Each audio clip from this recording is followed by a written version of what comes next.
Good afternoon, everybody. Welcome to Young Artist Studios Online Art Festival. I did this last year around the Easter celebration. So Artist Studio is a group of art teachers teaching a variety of art programs to all ages. We teach younger kids, teenagers, young adults, and seniors. No? It has been an ongoing practice for all of us in trying to improve how we teach, also trying to improve our programs.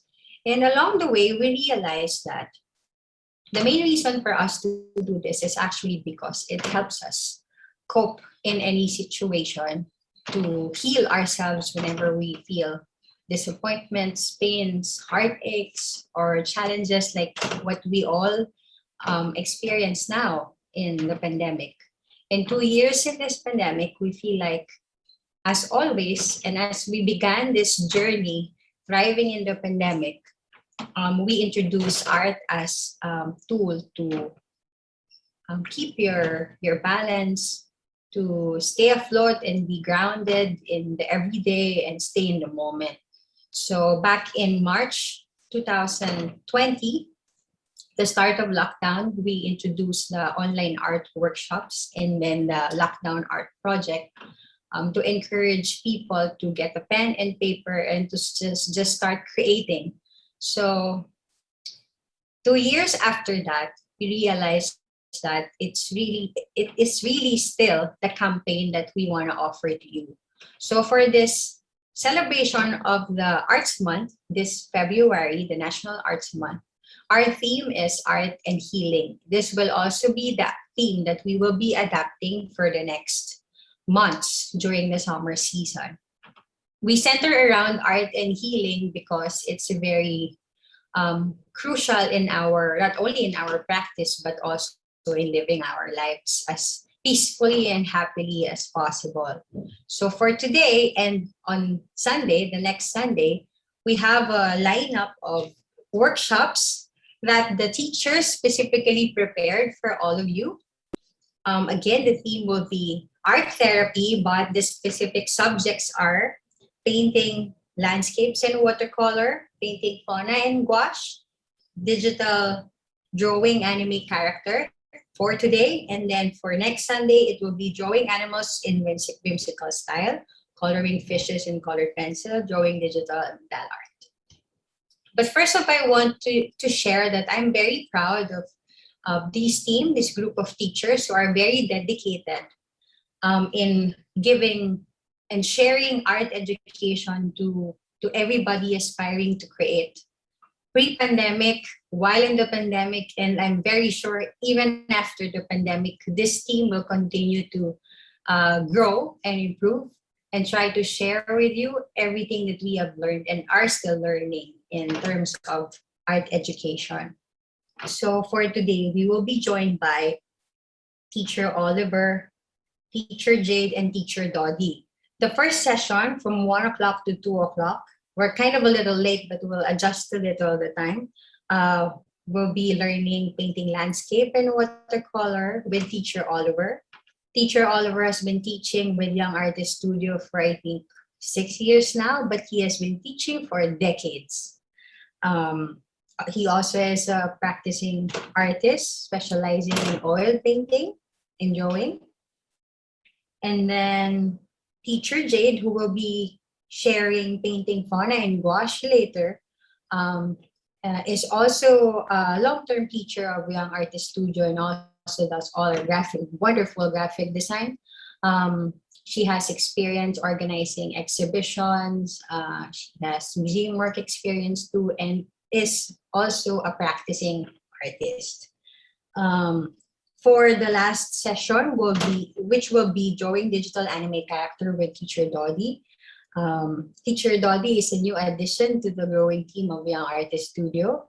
He is from the north, from Baguio, specializing in illustrations. And then I've seen a lot of paintings of our furry friends from him. So we look forward to seeing more of his work in the future. And having said that, the Young Artist Studio team is also welcoming new applicants. So if you think that you want to be part of our team and that you have what it takes to be a part of a dynamic group like ours, you can send in your application to our jobs to post. So happy Arts Month to everybody.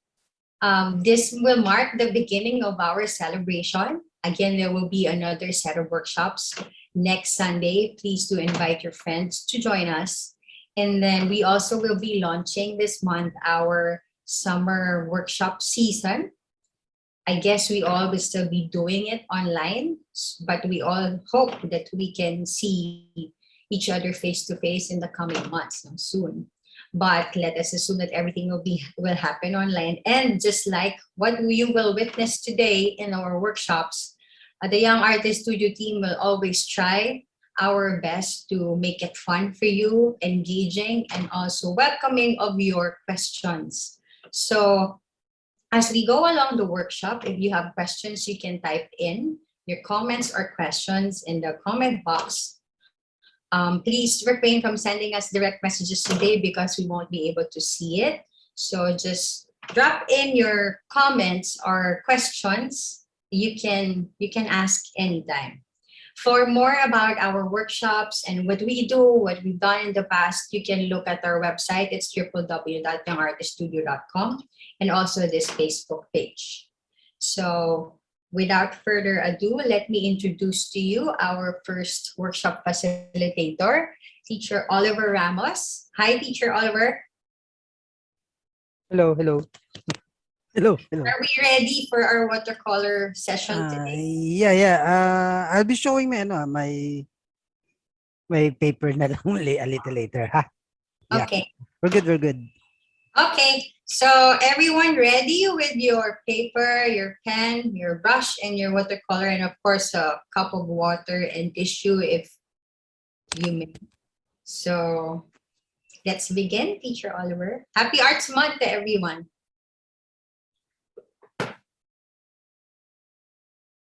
Yeah, hi. So what I do, pinaprepare ko, usually, we're doing watercolor. I have watercolor paper. So you can buy any watercolor paper naman you can purchase any watercolor naman sa market, no? Sa bookstores, sa bookstores, art supplies, no? What I do, I have parang board dito. Minsan iniipit ko siyang ganun. Or you can do naman minsan, you can have it taped para hindi na i-stretch yung what do you call this? Yung paper kapag hindi nagwa-warp, no? So, you can do it something like this, no? Nilalagyan ko ng tape. Or meron naman ang ibang artist ginagawa nila yung corners lang. So, it's either you ipitin mo dito, no?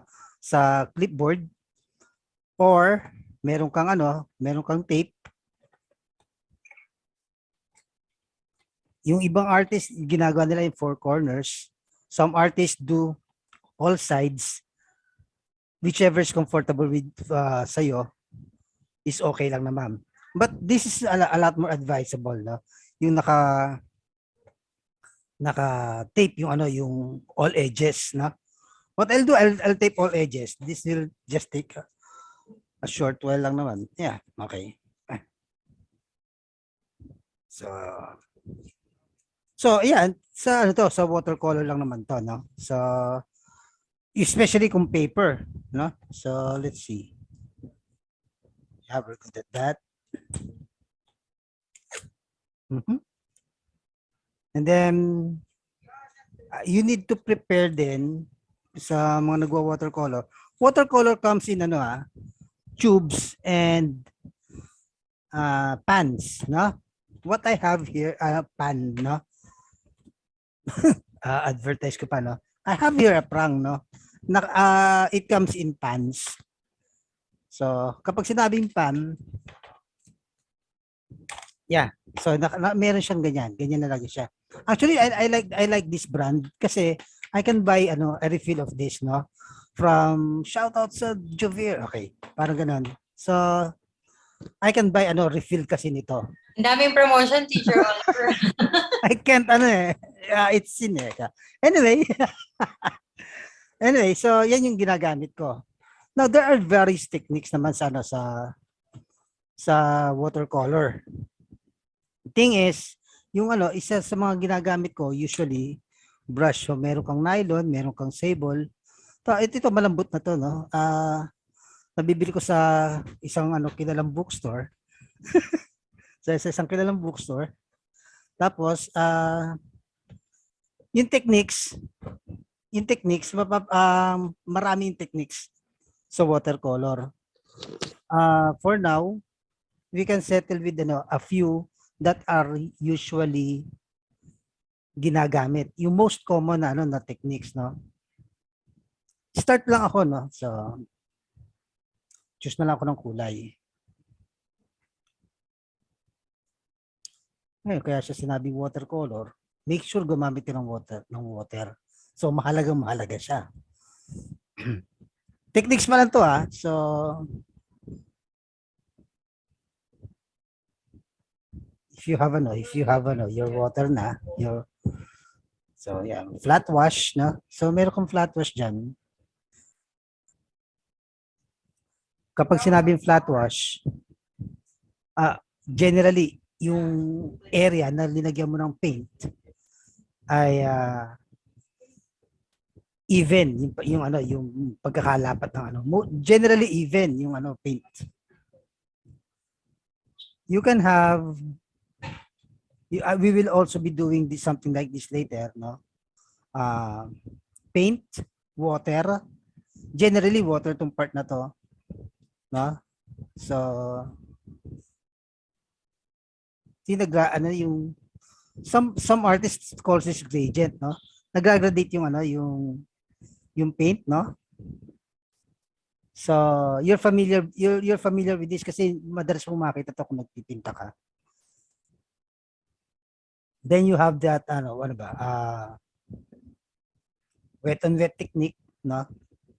So wet on wet technique, basang-basa siya. Then you can actually use a different color while it is still wet, while that is still wet.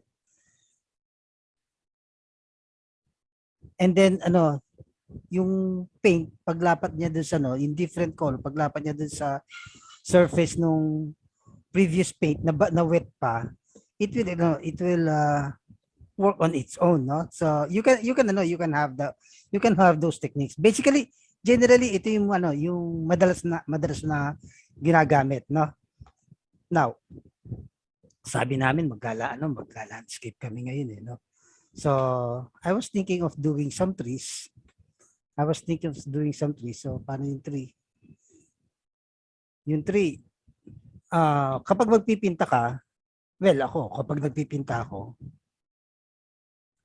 always start with the lightest color. No? Start ako lagi sa lightest color.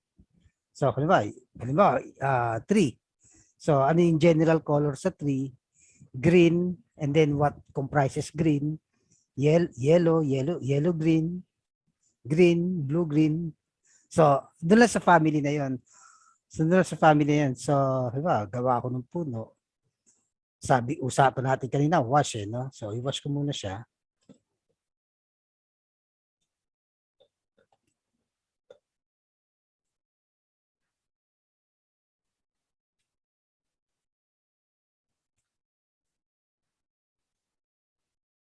Wash. Okay? Wet on wet technique tayo. So, wet on wet. So, kuha ko ng yellow green. Now, habang dumidilim, no, pumupunta ka sa ilalim ng puno kasi usually yung tama naman ng light nasa ibabaw ng puno no. So, yung paglalapat mo ng darker color, ilalagay ko sa ilalim. Sa ilalim ko ilalagay. Sa ilalim nung para nagse-serve as shade siya. No? Nagse-serve siya as shade. So, gawa pa ako isa pa dito.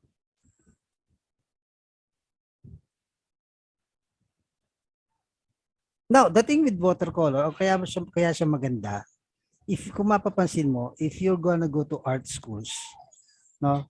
Punta kang art schools, usually una nila itinuturo yung watercolor, no? Watercolor yung una nila itinuturo.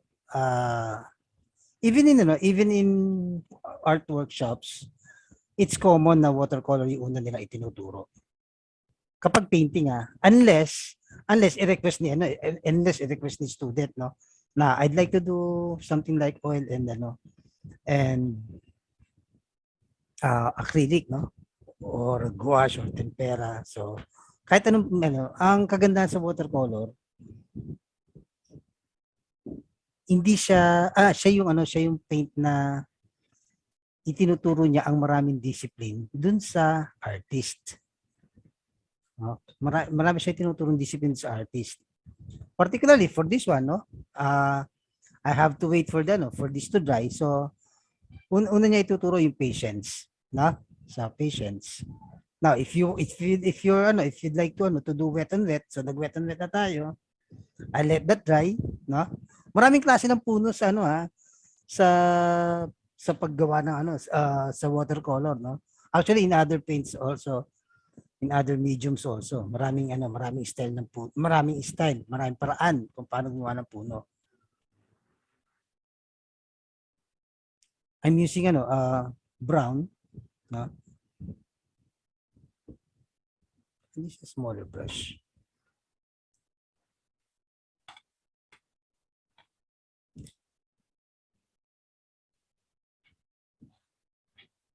Now, sa pag-paint, hindi nangangahulugan na kapag kung ano yung kulay na na nakita mo sa reference mo, yun na yung kulay na gagamitin mo, no? Actually, yun yung magse-serve lang as guide mo, no?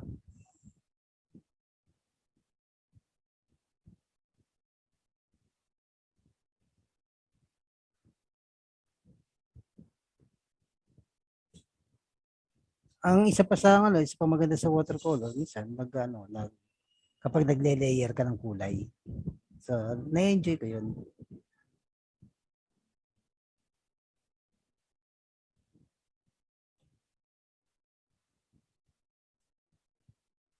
Yung brush, huwag yung masyado ibababad sa tubig, ha?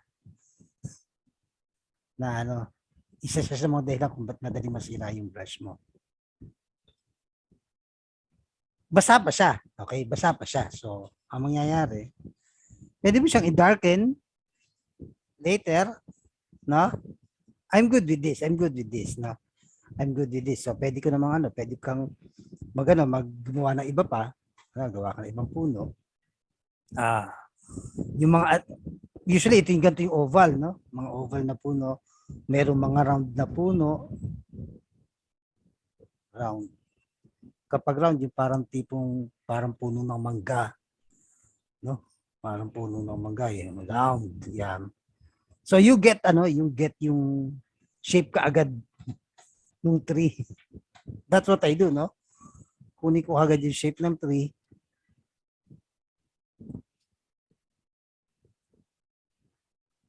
Now, most people, no, yung sa mga nagsisimula,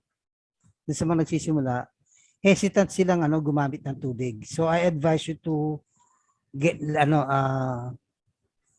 get rid of that fear, no? Yung ayaw gumamit ng tubig, no? Gusto puro pigment lang, parang I'm talking about watercolor, no? So puro pigment lang ang gusto nyo gawin, kinakapalan yung watercolor. So at the end, nagiging makintab siya. Pag natuyo siya, makintab siya, hindi siya flat tingnan. Merong area na kumikintab. So awkward tingnan. I don't know, no? But it ruins yung yung itsura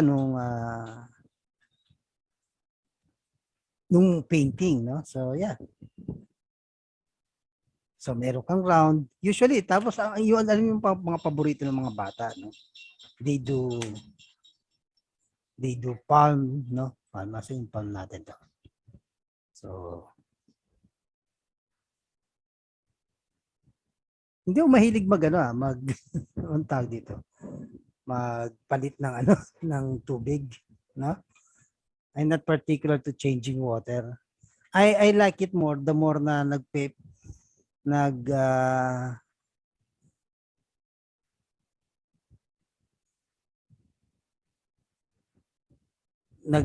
nagdudumi, no? Yung paint mo, yung palette mo saka yung water mo. So you're getting better better uh, color, yung tones ng kulay. Hindi solid yung kulay. No, hindi solid yung kulay. So mas okay sa akin 'yun, no? So, di ba? Yan, baliktad yung kulay ko, no? So, yan.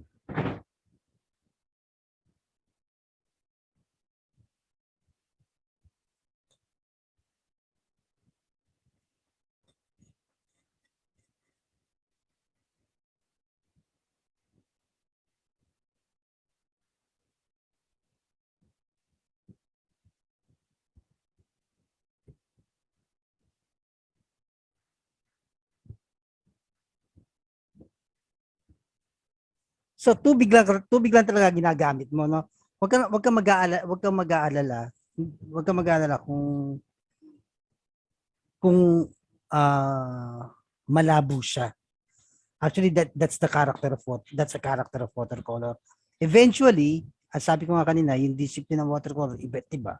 Marami siyang discipline na itinuturo sa iyo. Isa sa discipline na itinuturo niya sa iyo ay kung gaano ka ka-patient maghintay na matuyo siya and then i-layer mo siya. So yung layering, no? You layer the paint, you after mag-dry siya, you put another layer until you reach a certain uh, appearance na gusto mo na yung kinalabasan, no? Detailed na sa'yo or no? So this one you can detail pa yan. So but still wet, no? So yan. Pwedeng ganyan. You can do something like that. Now, still wet, no? I'll just put this, no, on top of this. Yeah. Wag. Tanggalin ko na lang. So ang pagpipit ng watercolor, kapag nagwa-watercolor ka, so it takes disciplines. And then yung discipline kasi na makukuha mo sa paggamit ng watercolor. Usually kaya siya unang itinuturo sa iba't ibang art schools or art workshops dahil yung matututunan mo sa kanya applicable sa lahat ng mediums. So, halimbawa gusto mo mag-acrylic, yung natutunan mo dadali lang, no? Magiging madali lang yung pag-aaral mo ng ibang medium kapag marunong ka ng watercolor. Alright. Madali siya hindi ka mahihirapang matutunan. Yan. You won't have a hard time learning other mediums when you adept with watercolor.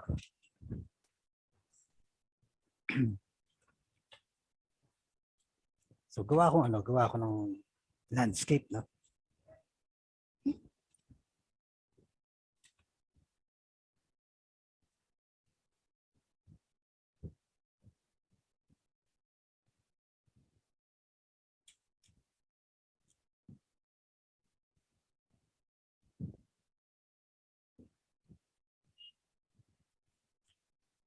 Nag-yellow green ako. Puro tubig. Sa itaas.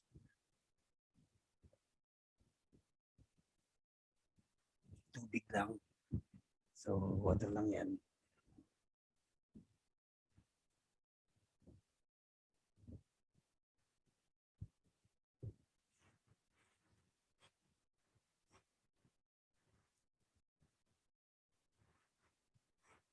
Pigment lang to. Then while it's still wet, okay lang yan. Wherever it goes, no? Okay lang sa akin yan. Another technique, no? I squeeze yung ini-squeeze ko yung bristles ko. Other people will use tissue. Other people will use cloth. I do ini-squeeze ko. And then na-absorb to yung So we call this lift, no? Now, I just do this kapag merong naiipon na water, no? At in some particular areas ng paper. No? So, and then i-squeeze ko siya. Other people will do cotton, yan, cotton. So okay lang 'yan.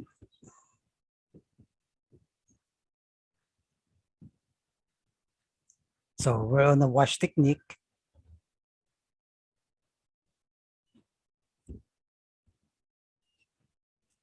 Ito pala yung light color natin, no? Light color pa lang natin yan.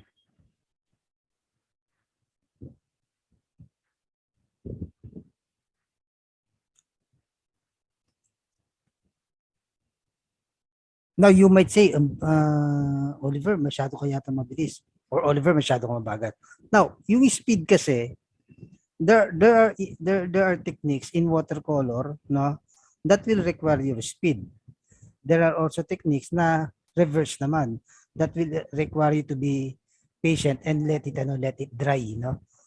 Meron mga pagkakataon kailangan mauna hangga't hindi pa siya tuyo, no? Hangga't hindi pa siya tuyo, maipahid mo na yung next color mo. Mailagay mo na kagad yung next color mo. So, meron ganon. Meron naman, pwede kang maghintay. So, the thing is, you can tilt, no? I-tilt mo na lang yung so what I do, no? Naglagay ako ng something, no? On top of my top part ng clipboard ko para mag-drip siya, no? Yung paint. So, mas madali siya matutuyo.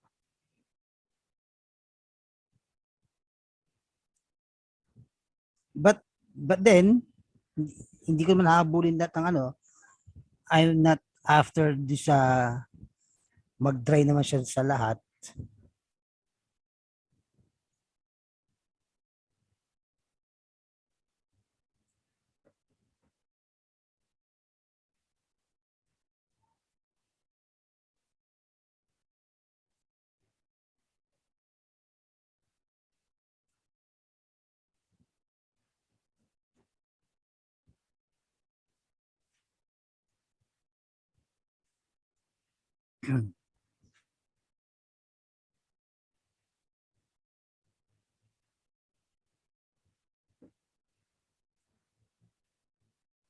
Isang turo sa akin ng isa kong kaibigan na taga-Kalawaan.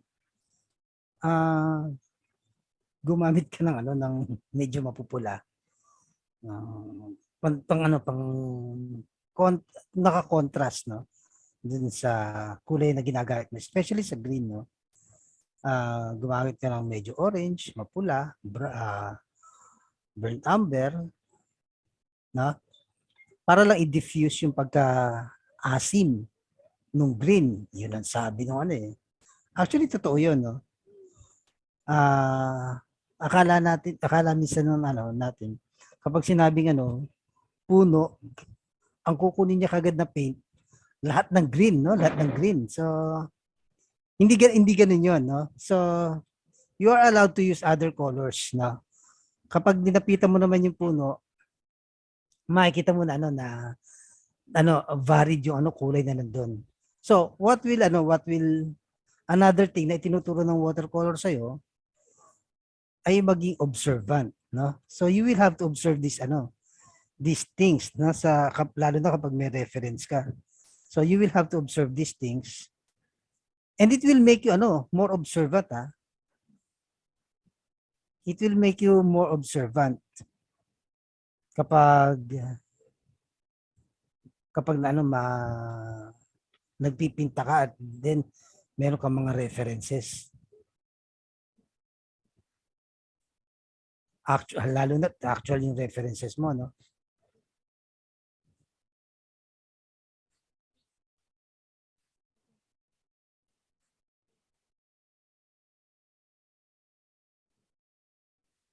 I'll do some orange.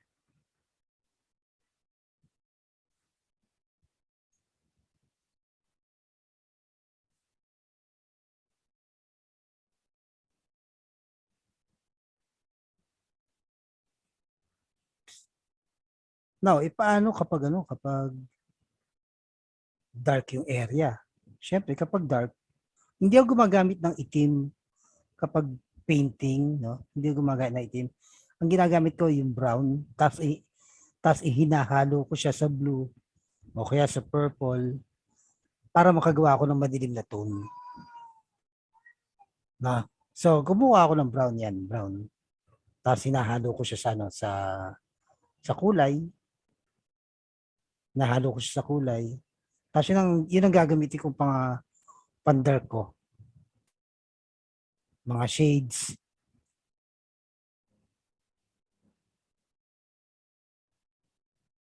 So kapag nakita mo yung mga ganun, nag-spread out na ganun, actually mas gusto ko yun eh.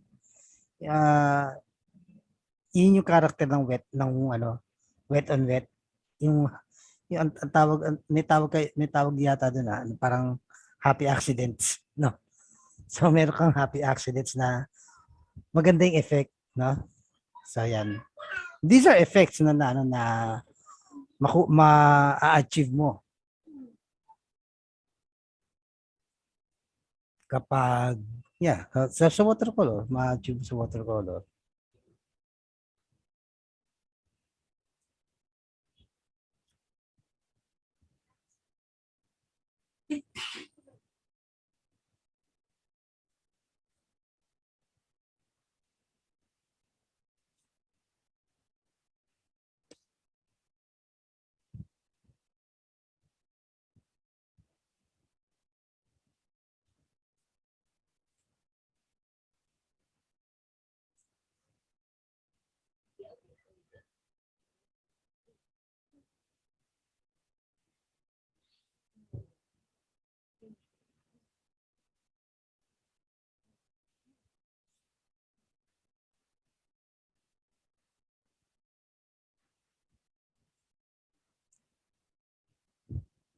So let dry.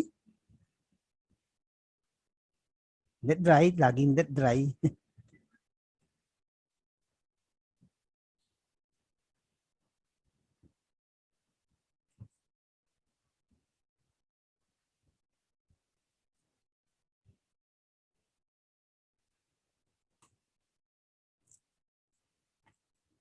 Mas malit na brush. Nasaan yung malit na brush? Tatago siya. Dito. Wala. Dito. Wala.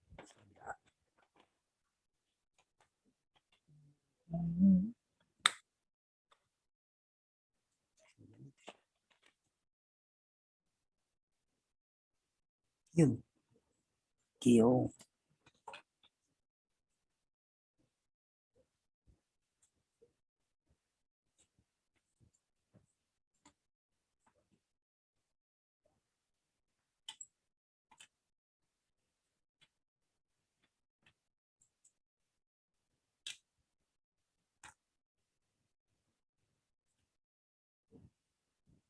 Baka may naghahanap ng rug, no?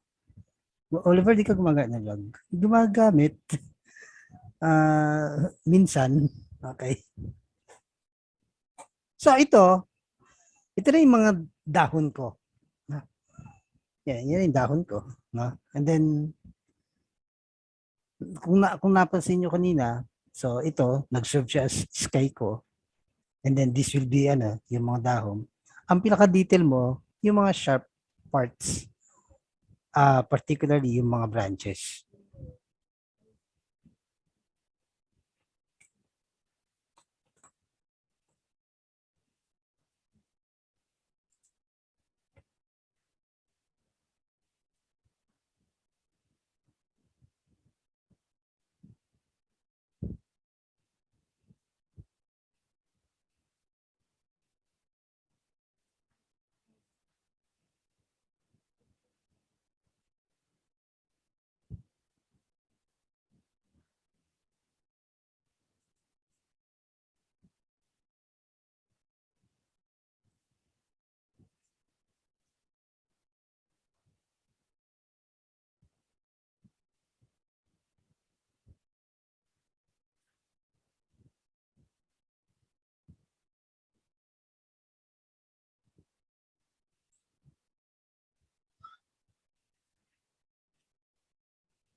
what I do, kung ano yung naging effect ng mga wet on wet ko kanina, adjust na lang ako, no?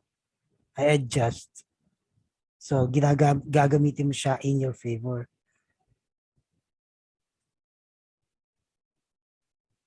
Now, here, this is an exercise, no? Na for those who want to learn ng paggamit nitong watercolor ay yung how yung paggamit nung brush, especially small um yung mga pointed ones, yung yan, yung mga pointed ones, saka mas maliliit na brush. Try to practice niyo yung yung ang naglumalapat lang, what touches the surface is just the tip of the bristle. So it's a good exercise, uh, it enhances your hand control, brush control.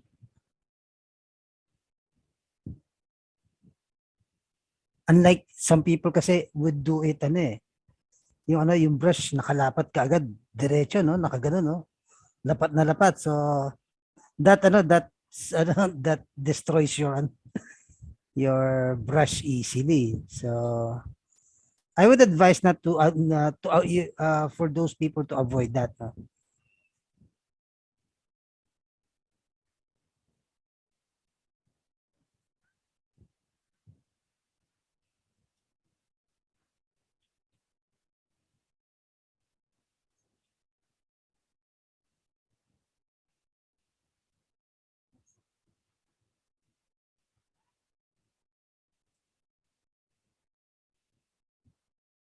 So yung mga tinutuntungan tinutuntungan ng kung saan tumubo yung mga puno na yan, ida-darken ko na lang yan. So this part nagle-layer na tayo yan.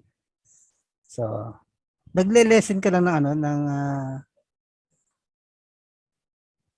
less yung water, but considered marami pa rin, no?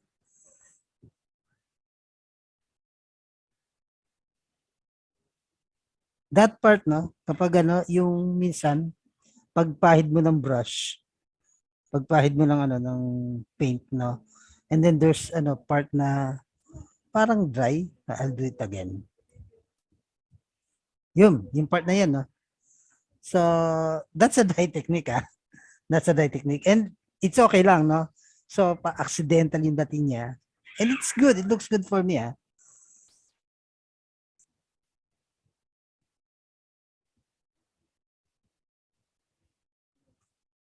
So, kapag gumagapit ka ng watercolor, ang advice ko, start sa lightest color. Papunta ka sa dark. Yung dark ang ang magiging pang detail mo. In other paints, or other mediums, yung white naman ang huling ginagamit. Now, what I do, yung white, since if you will notice, wala akong white dun sa palette ko. Although, yung sa watercolor sets, kapag bumili ka, minsan meron silang white. Kapag white na yung paper ko, hindi ko na ginagamitan ng white. So, try also practicing na i-leave out mo na lang yung mga areas na yon.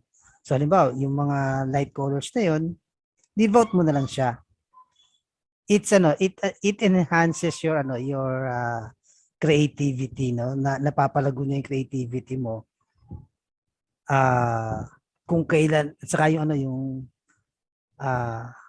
accuracy mo, kung kailan mo gagamit, kung kailan mo iiwanan ng isang area na blank. You're actually using yung white ng paper instead of using white of the watercolor. Unless you're using a different colored paper, no? Halimbawa, kulay orange yung paper mo, might as well not use orange anymore. It won't appear kasi, na? So yung mga highlight, pwedeng gamitin mo, ang tawag namin leave out, I-leave out mo na lang.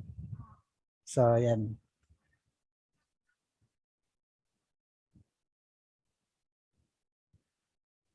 kapag gumagawa ako ng damo, no?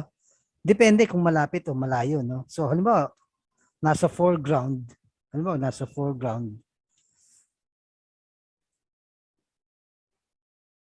kapag nasa foreground, syempre, malaki siya, no? Malaki siya. Dadarken ko lang. Mapapansin nyo, ako, sausaw lang ang sausaw doon sa watercolor ko, no? Kahit magdumi. Although I like it, I like it no, kapag,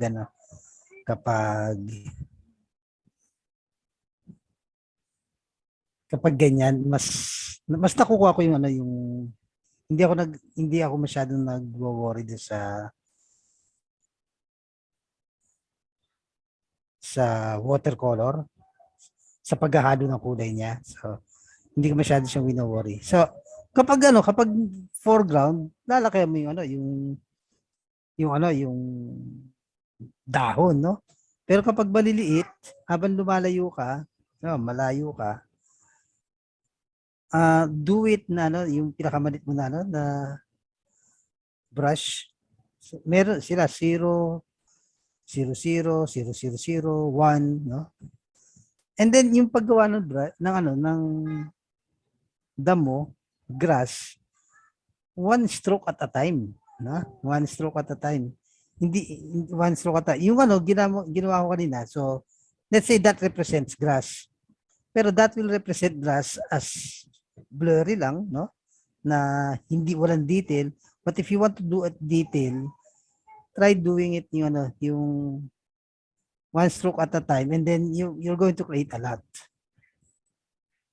Varied colors, no? Try doing varied colors. Kasi kapag nagkapatong-patong yan, tapos isang kulay lang yan, parang katulad lang yan siya nito. Jagged lang yung kulay.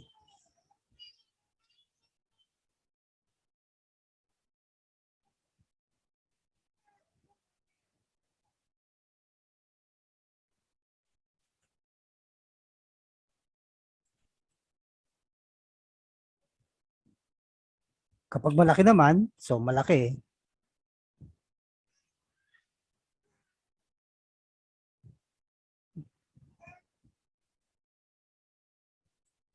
Mas malaking mas mas magdi-detail ka, no? Mas may detail ka diyan.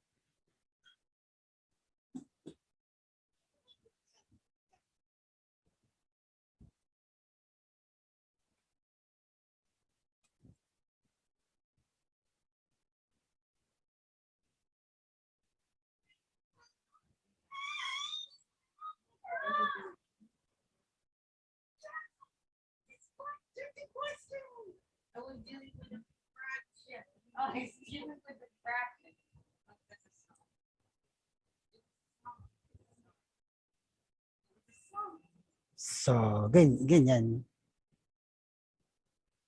So, pwede ganyan. Yan, magagawa mo yan. Natutukso ko, yung kape ko kasi malapit doon sa water ko. So, parang sasala yung so ko ng brush. So, yeah. So, yan, naka-wash pa yung Ngayon, gusto mo mag-detail, no? Gusto mo mag-detail. Dry ko muna yan. So, nag-dry na siya. Gusto ko ngayon siya lagyan ng detail. You get your smallest brush again. Gawa ka ngayon detail nung dahon. Well, partly detail, no?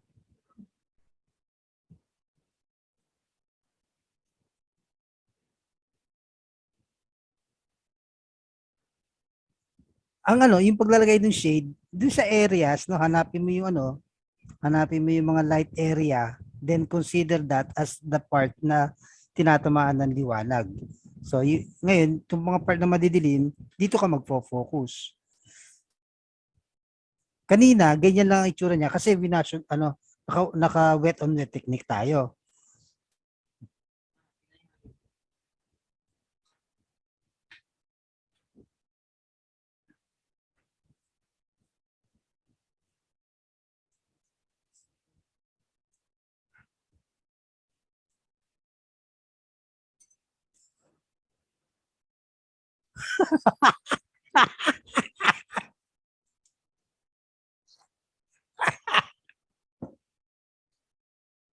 Natatawa ako sa sarili ko. Nangyari nga yung kinatatakutan ko. Napatingin ako bigla sa asawa ko.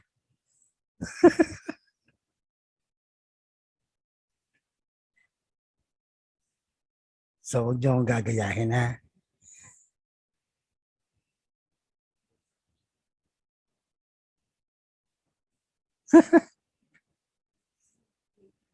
Ano yun? Ano yun? Ano yun? When you see it. Parang ganun. When you see it.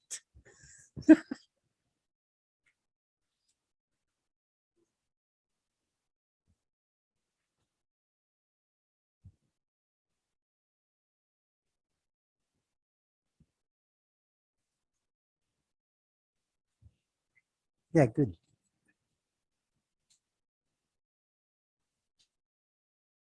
Walang particular na ano na stroke, ha? Actually, I like it more when it's short, random strokes. No? So, kung dun sa lapis, meron kang mga ganun, no?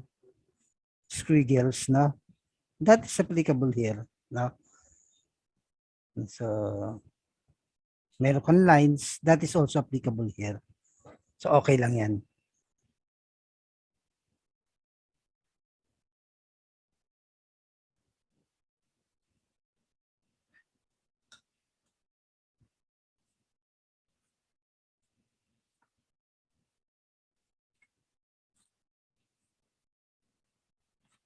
So, so yan, isa na yan. Yan, pwede ka rin naman tanggalin ko, ha. Kasi ilagay ko sa tabi. Kuha pa akong isa pa.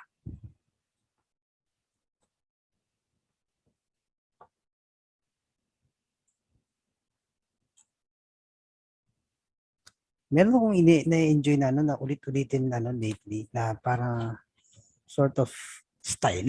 style. Na I like doing it. So,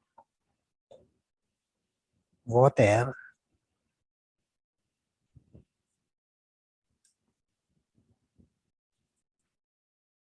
So, hindi ko kinuha yung mas malapad na brush ko, no. But you can have a wider brush. Puro round yung brush ko kasi in front of me, no.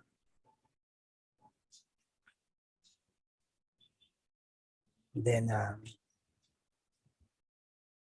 wet and wet.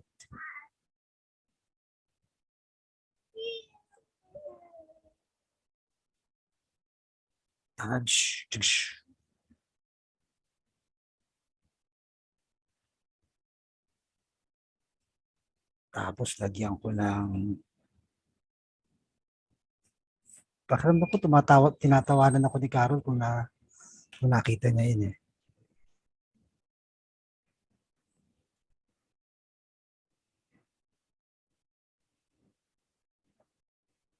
Yo.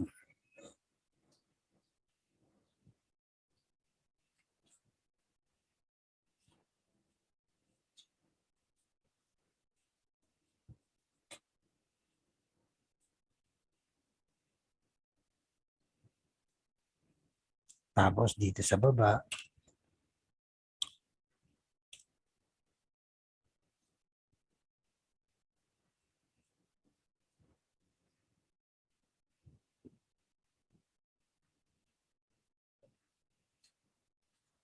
ubos na yung dilaw ko.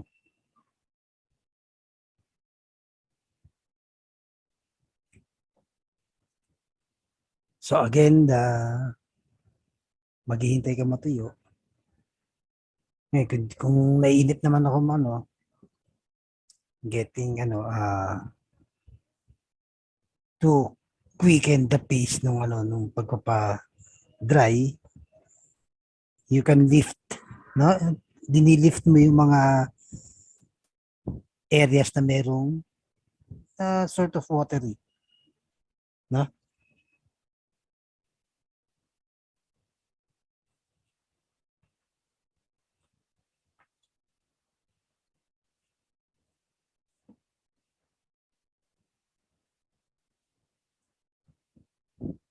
So, let dry ulit tayo.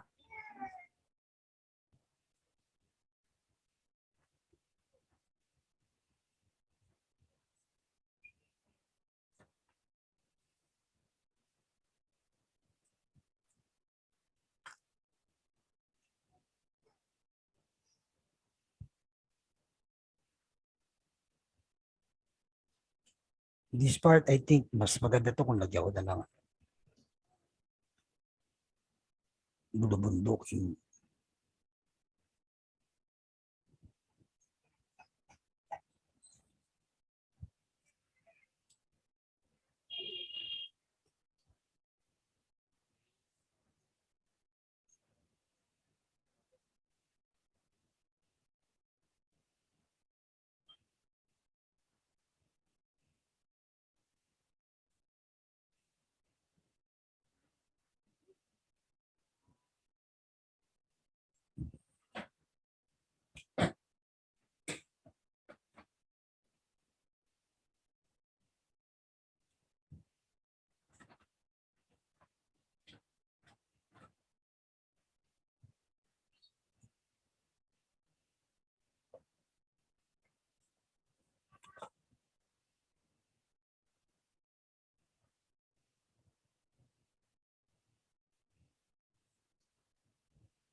Dry na.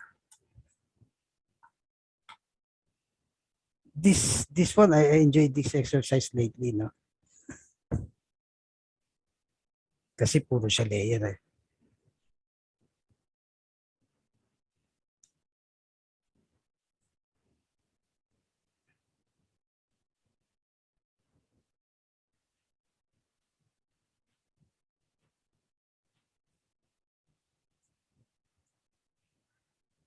Purple to. Ginagawa itong purple.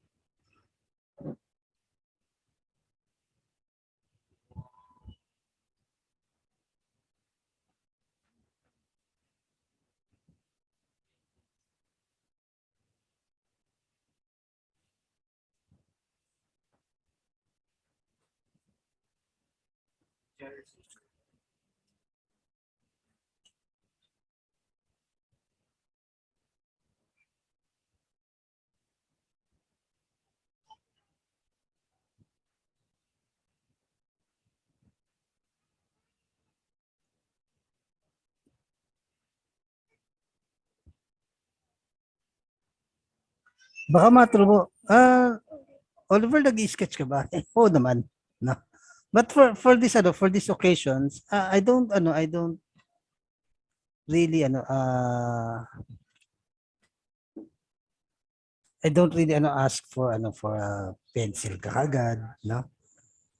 Meron kasi ako mga pagkakataon, no, na meron kasi yung mga pagkakataon na yung sketch pa lang, no? Yung sketch pa lang, nuubos na yung yung buong oras sa class, nag-sketch lang. Okay. So, we recommend na if you have reference naman with you, I would advise na yung kung meron kang reference, sketch mo na earlier kung estudyante ka sa art school, sketch mo na sa bahay, no, or kapag sa art workshop ka, sketch mo na before your class. So meron ganon, no? Meron ganon. But this one, I don't I'm giving you, no. I'm doing an exercise na more on building yung confidence mo kapag napat ka ng paint ng yeah, it's good. There's no worries, there's no problem with sketching. So yeah, sketch mo lang, tama lang naman 'yun.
Hi, Sir Oliver.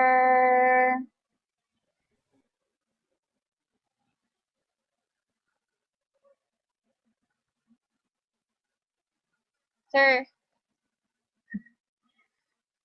may mga sample Bakit? works. May mga sample works ka ba na pwede mong ipakita sa amin?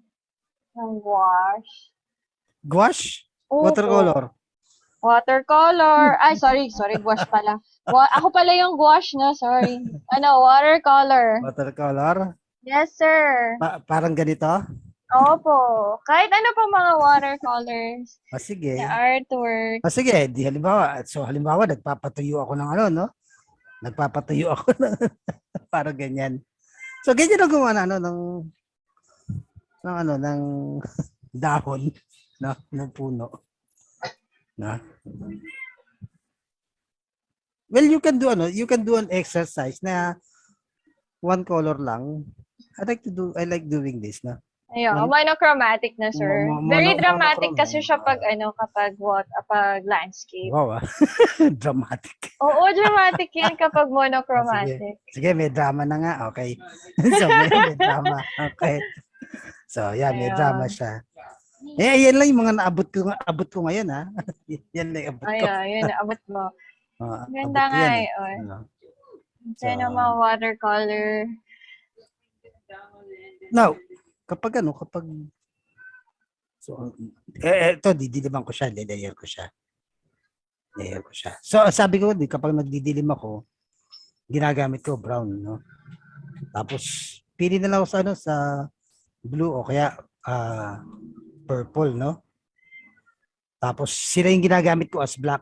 Now, bakit hindi, Oliver, ba't di ka gumagamit ng black? Kasi, I find black kasi really strong color, no? Ang strong niya. So hindi naman siya gumagamit ako ng black kapag generally black yung paint na nire-require nung artwork. But if colored yung artwork mo, may ibang kulay, no? Iniiwasan kong gumamit ng black. Kasi yun nga, strong siya, powerful yung kulay. Kaya niyang i-overpower yung ibang kulay. That's why that's why ang sarap niyang gamitin kapag nag-outline ka sa on the spot making contest, di ba? Naalala mo yun? Na-outline nila ng black. Kasi kapag ginamit siya as color, as kulay na isang area, kinakain kasi niya. Kumakain siya, nakukuha niya yung focus. Negative space kasi siya, sir. So, yan, So, ginagamit mo na rin siya as pang-outline. Yes. Kaya nga, di ba, sir, may mga ibang watercolor, nag-i-ink sila. Kaya, para hindi dominating, manipis lang yung black. Kaya naka-ink, kaya naka-pen. Yes. So, hindi dominating yung black.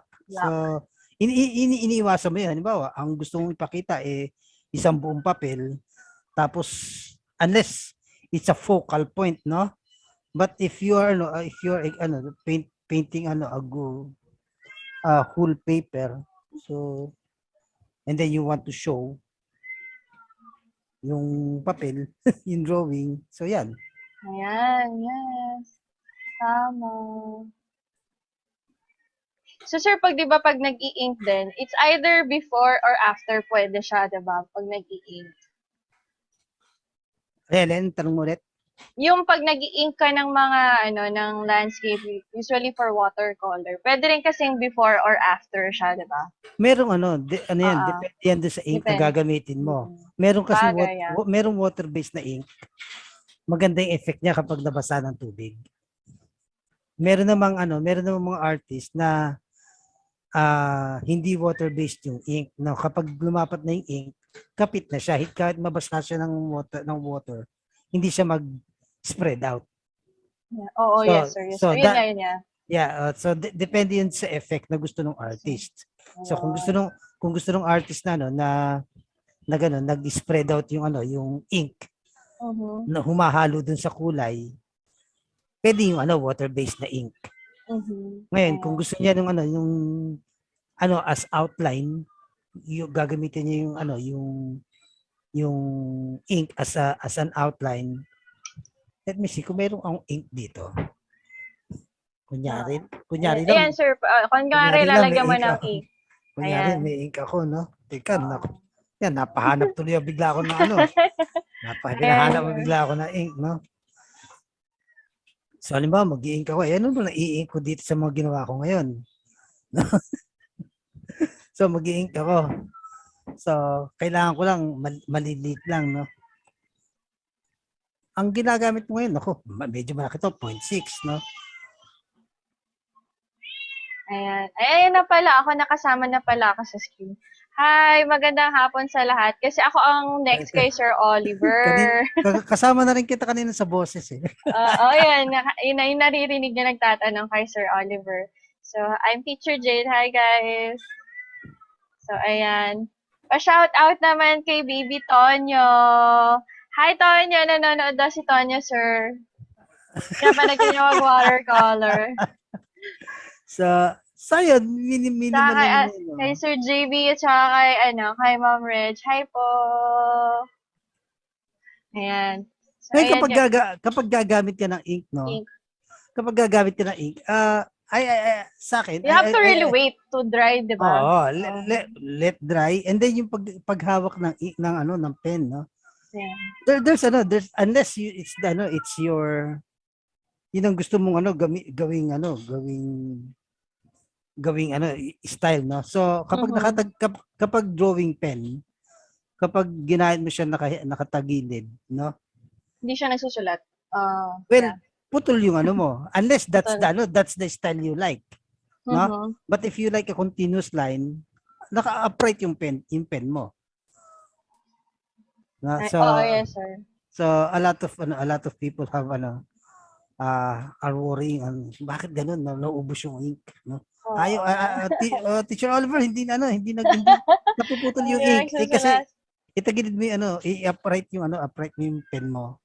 Maganda rin pala no, sir, na magkasunod tayo kasi we're both gonna do painting pero magkaiba lang kami ng medium. Ayan. Segue ko, sir, ha, yung akin kasi magandang contrast nung yung watercolor at saka yung gouache. Kasi they are both, parehas kasi silang water-based pero magkaiba sila ng technique when you are using it. Kasi diba, nakikita nyo kay Sir Oliver, it's very translucent. Makikita nyo yung mga colors from the back, kahit na mga ilang patong yan, makikita nyo pa rin yung colors in the back. Pero once you try to use gouache, you will see later on how different they are. Kasi yung gouache is opaque. So, matte siya.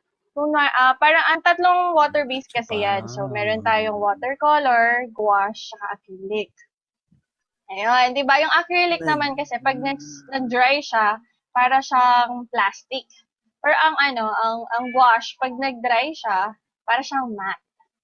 So, ang finish naman ng watercolor is like, you can see on the screen, yung ganyan yung and then translucent siya. Nakikita niyo pa rin yung paper at the back. Ayan, yay! Tapos si Sir Oliver, finally! Isang round of applause for Sir Oliver. Bawal dagdagan. Yeah. Ayan. Ay, lalagyan pa ng puno ni Sir. Ayan. Diba? Ang bilis, really, sobrang saya kasi, ang bilis nga kasi talagang gamitin ng watercolor. If you guys are, will get used to it, it's really quick. Mabilis lang talaga siya. Ayan.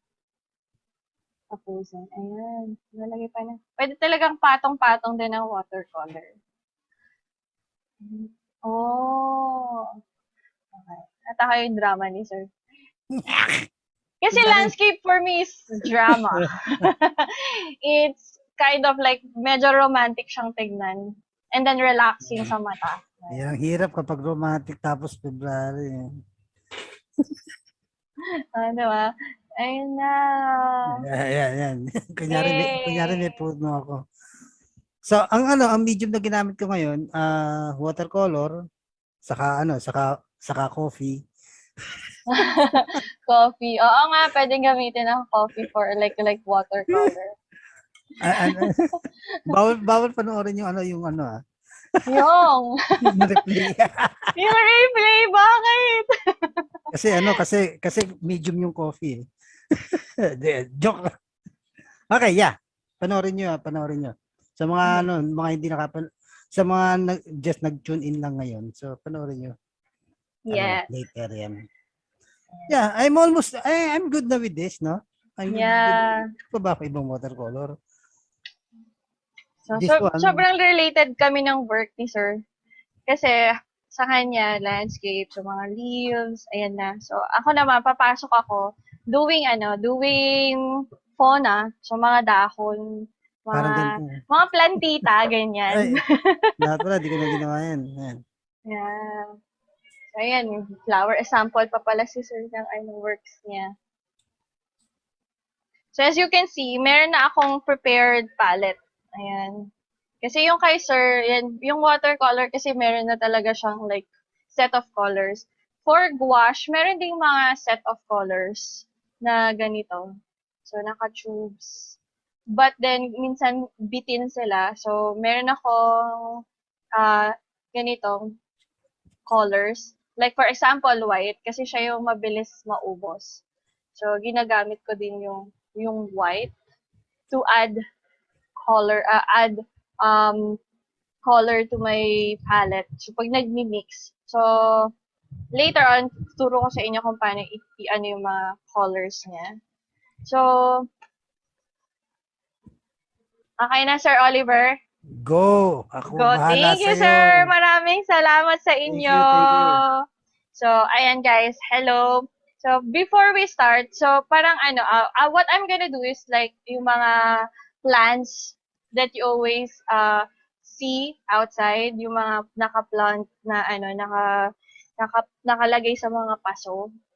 So, your mom would have the time na na nagkaroon na sila ng time na nagpla-plant sila. Yung mga plantitas na tinatawag natin, 'di ba? So, meron silang mga mga iba't ibang types of plants. So, for me, we're gonna do simple cactus. So, yung mga cactus, yung mga cacti. So, kasi very common and it's actually easy for you guys to like draw. So, for example, pag magdo-drawing lang kayo, you just need a square. Kunwari, ayan. So, kailangan ng sketching for gouache. Simple sketching lang naman siya. Hindi siya detailed sketching. So, kunwari, meron yan. Square. Diba? And then, you just need to draw another line. Diagonal on the side. So, you already have like a simple pot. Yan.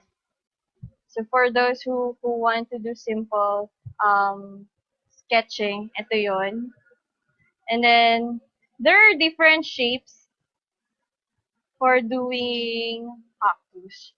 So, meron yung pinaka-common is this one. So, curve. Tapos, meron siyang mga small curves na ganyan. Ayan.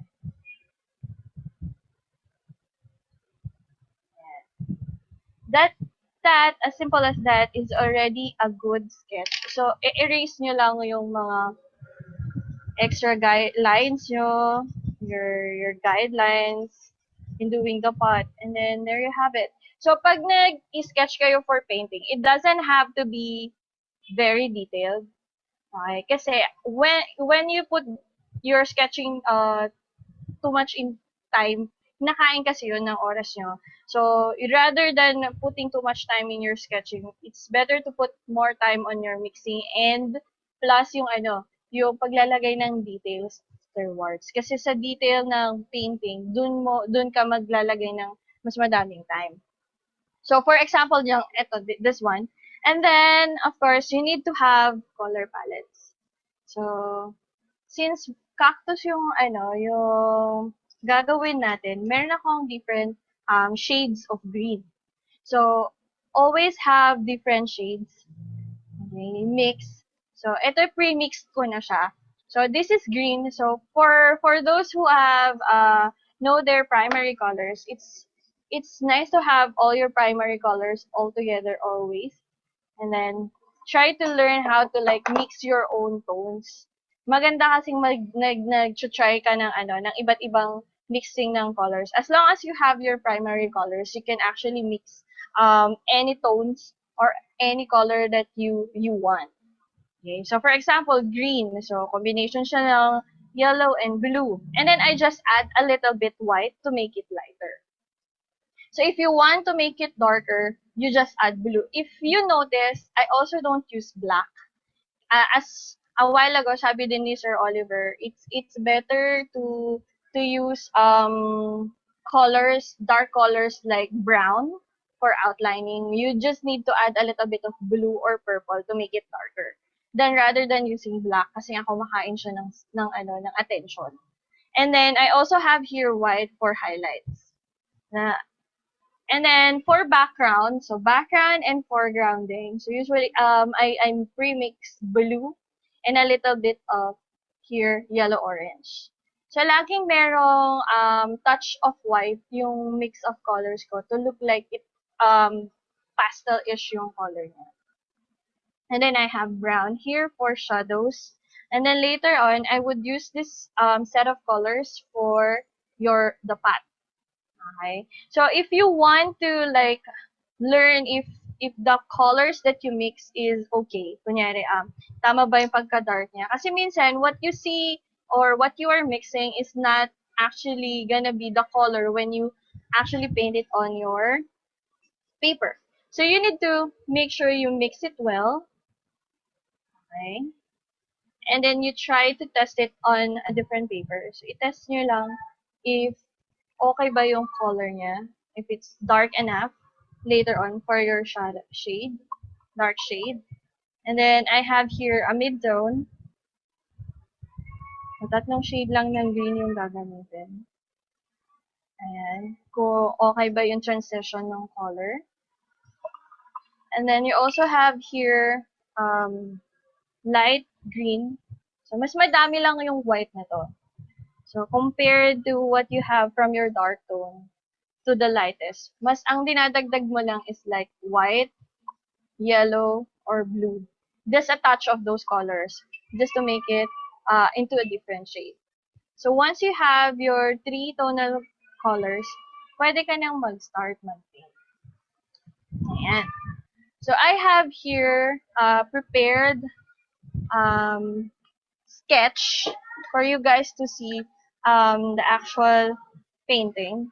Ayan.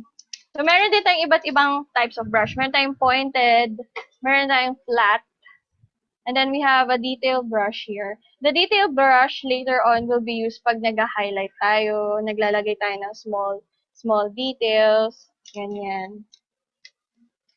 And then, sorry yung mga cuts. Okay. So, here, when the first thing you're gonna do when you are painting in gouache is actually paint the background. And then, you just leave out all the parts that you're not supposed to color. Unlike sa watercolor, you can actually color the whole background with a light color, and then you can just paint it over. And it's okay. But for gouache, so hindi pwedeng mag-mix yung mga color natin. The technique here that we use is actually what we call vector, coloring in vector. So you have to leave out those parts that you're not gonna color in that color or in that particular set of color that you mix. So I have here light blue. Simulan ko na ha. So when I am painting, what I actually do is actually start with my pointed brush. And then later on, inaano ko siya sa flat brush. So what I do is actually like this. So yung yung lines mo, outside of it, you paint. Okay? Para hindi mo ma-paint yung mga small parts, or you're gonna be able to color or mix the edges. Lalagyan mo ng paint sa edge.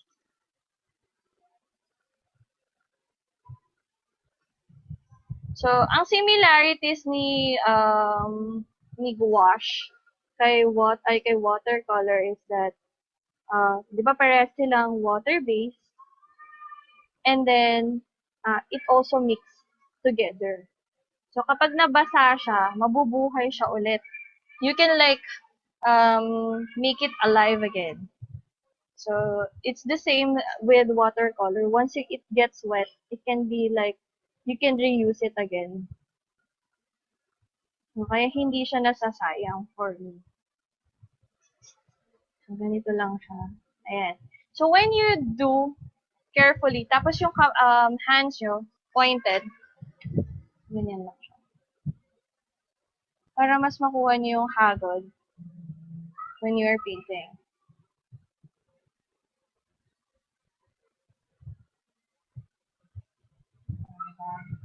So, para kayo nag-outline actually. So, it's just that you have to outline it outside your sketch.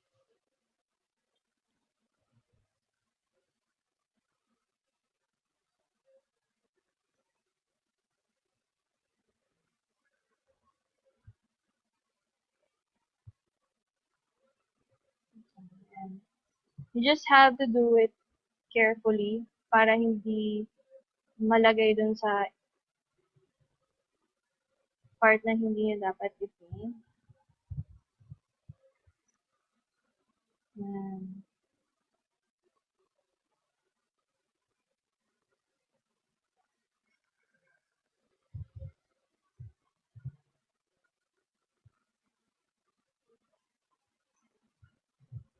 So, mas mabilis nyo later on i-paint yung mga ibang parts.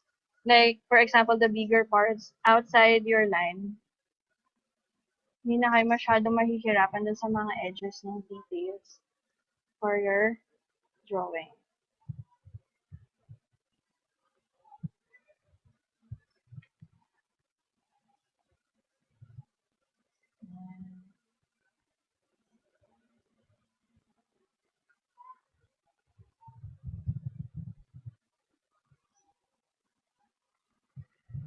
So as you can see, very broad yung color. Very solid. Unlike watercolor, it's very light and flowy. Kaya siya vector. Vector ang technique when it comes to watercolor. So when it comes to like kung yung parang consistency ng paint, make sure na hindi siya like super basang-basa. Hindi rin naman siya like sobrang sticky. So para siyang ano lang, parang cream na pag minix mo, a little bit watery at the same time. Medyo ano rin siya. Para rin siyang a little bit of like pasty. You can just add a little bit water. Para hindi siya like super maging dry.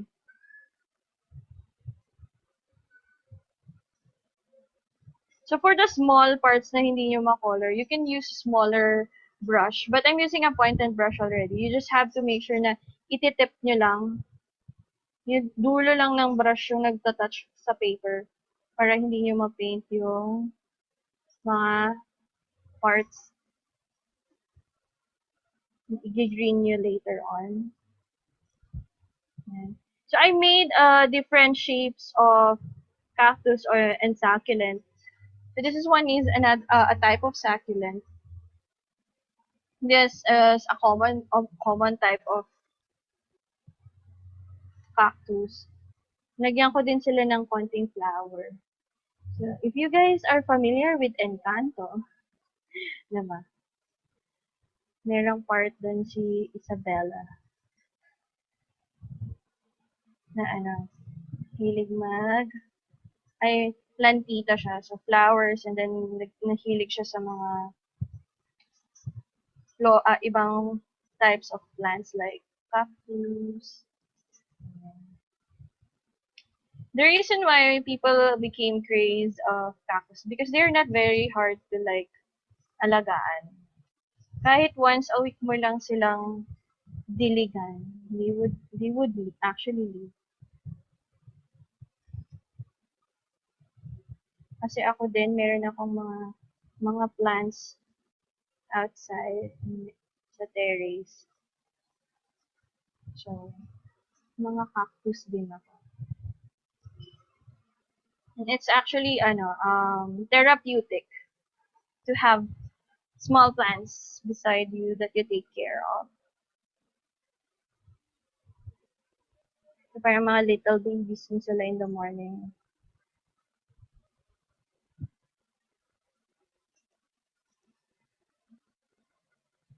And so, background.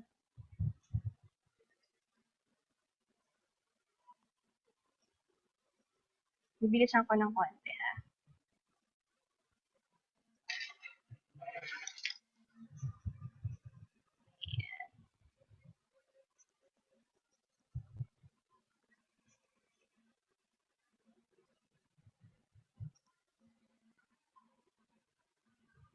So, when you paint, always start painting in the background. Ayan. So, mas mabilis na ngayon kasi tapos na tayo sa small parts or small areas. So, you just need to do the other parts.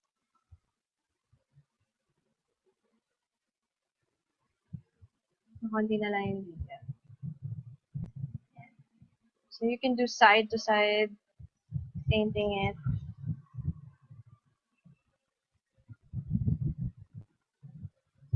Just do it carefully. Pwede bang patungan ang gouache? Pwede rin naman siyang patungan. Pero you have to make sure that they have in the same tone. So, pag kunwari green, so kailangan nasa same tone sila ng green. Kasi kapag nagmi-mix yung colors for like gouache, nagiging muddy. Nagmi-mix talaga yung color. Kunyari, nag-mix ka ng red, tapos meron kang sumulagyan ng blue, nagpa-purple yun. Nagmi-mix sila together, nagiging purple siya. Instead of just two colors overlapping each other. So, hindi mo siya pwedeng pagpatungan pag magkaibang tone. And then you have to make sure na manipis lang din yung hagod mo when you are putting paint on your paper. Kasi it can be thick, okay? The tendency is that when it becomes thick, nag-crack siya. So, you don't want that to happen. At tapos pag nag-crack, ma-remove yung paint sa paper.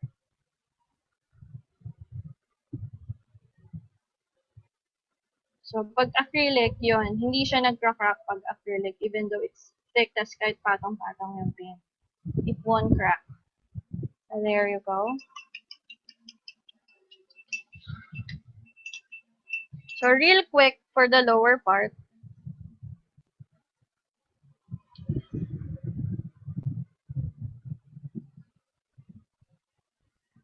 Hindi na siya masyadong mahirap i-paint.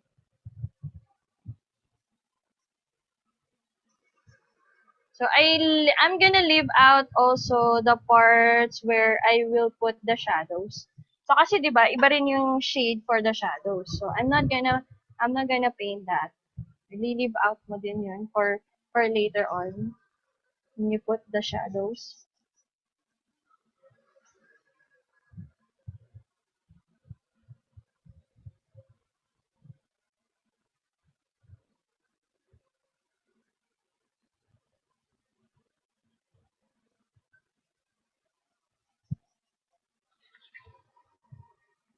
So mabilis din actually ang gouache. It's just that it makes you more aware of which parts are you supposed to color. And then, kailangan solid lang yung colors mo.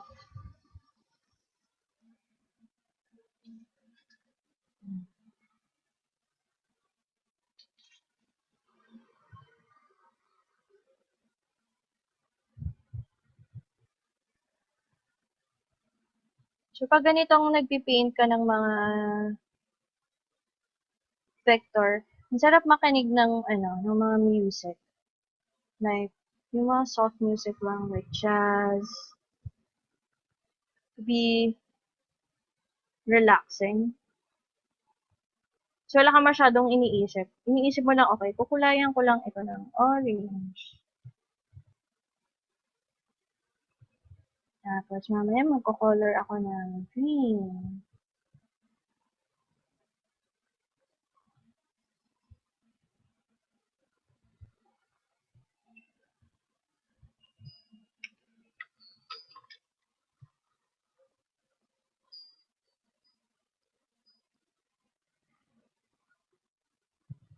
Maraming salamat sa mga nag-stick and keeps on listening to us and watching and also painting with us together.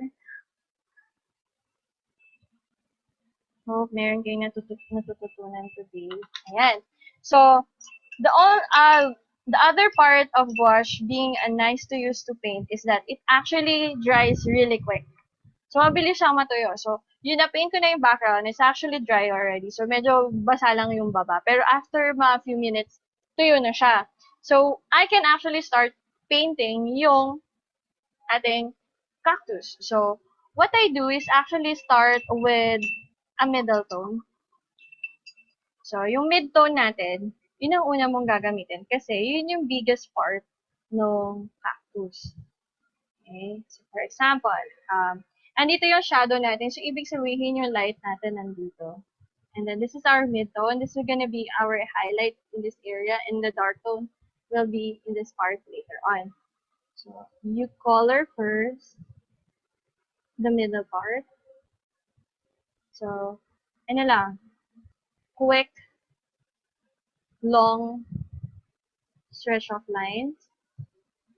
Ayan. Kung gusto mo na yung mga mabilis na pagpipaint, you just make sure that you're lifting your hands on your table para yung elbow mo yung gumagalaw.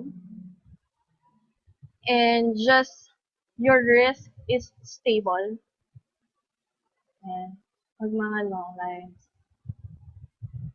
So here, gitna. And we want to do a little bit of shadows later on.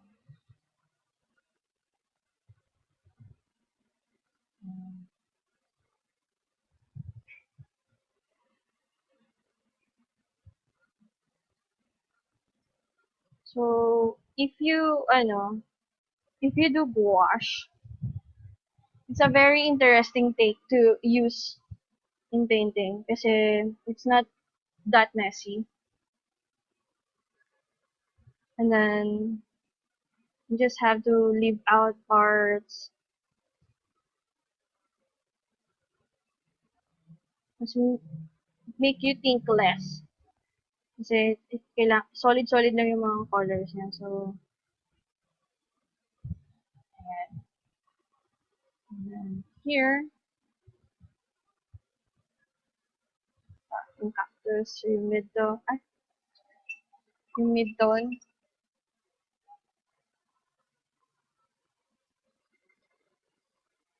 Ayan. Pwede siyang patungan as long as they are the same tone.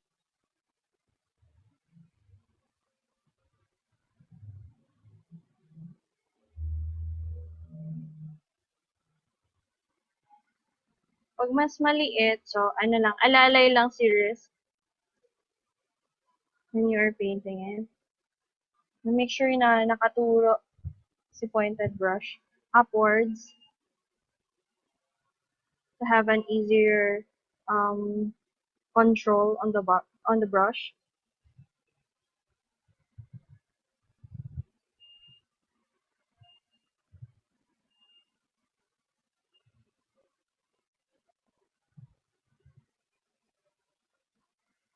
Diba? Bilis lang siya. Once you get over the biggest part, which is your background, makikita mo na lang yung negative space na, yun na lang pala yung ipipaint ko. Kasi yun na lang yung subject na kailangan mong i-paint. So it makes you actually paint really quick.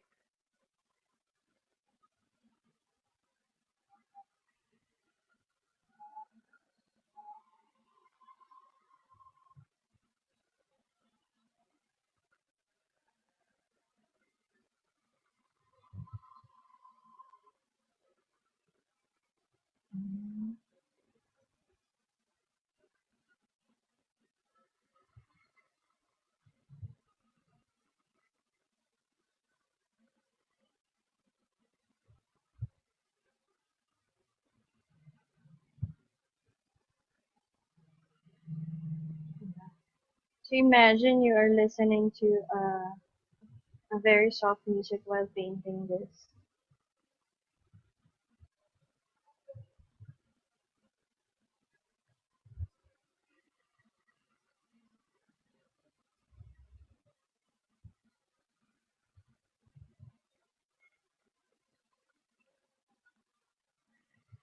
So medyo matagal lang tayo dito sa mga parts na maliliit na details. Pero kasama kasi yun sa challenge when you are painting leaves. So meron yung maliliit, meron yung mga malalaking leaves. Para lang meron siyang konting variation of shapes when you are painting.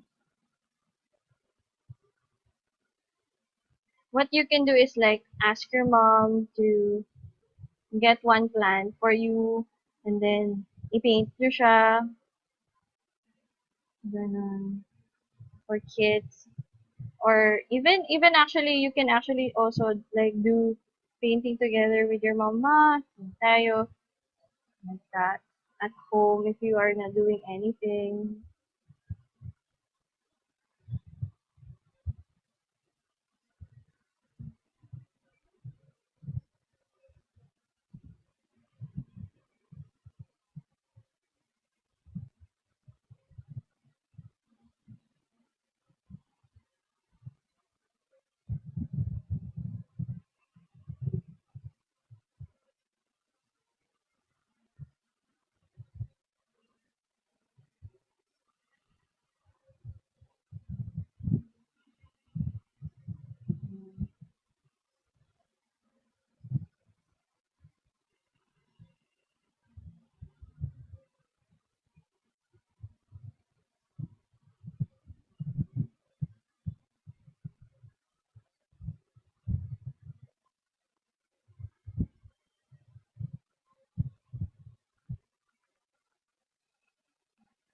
Here, pag mahaba, always like make sure you put paint and then lift your elbow a little para stable yung wrist nyo.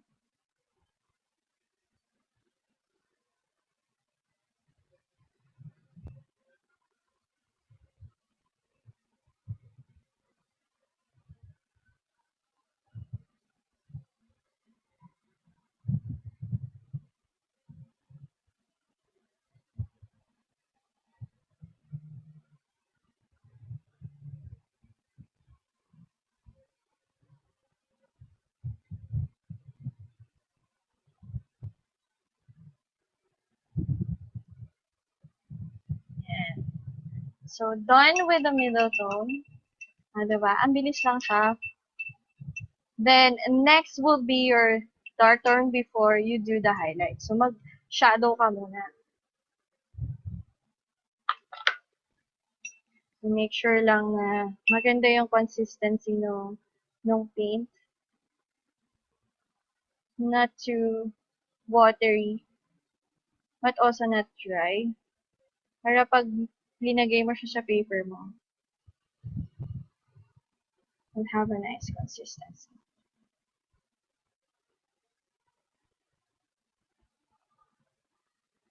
Okay, so yeah, lift a little bit of your elbow again.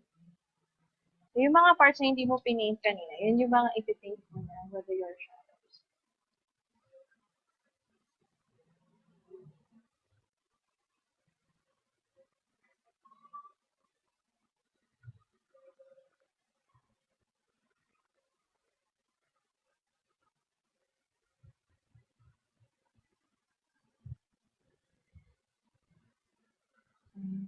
Here, do a little bit of dark tone. So yung dark tone mo, it's actually like making also like parang outline mo na rin siya. So it can also be like that.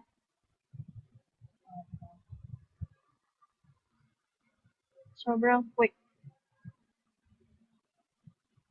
So you have to remember that it's when you're doing shades and shadow, it's always at the opposite side of your light.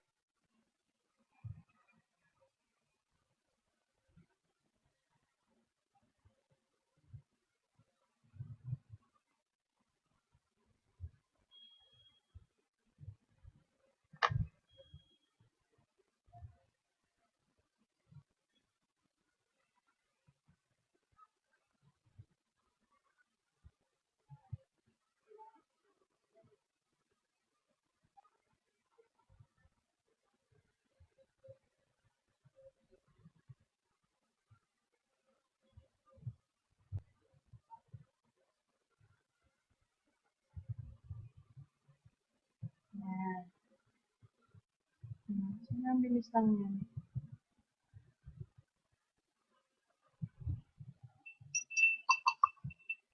Ayan.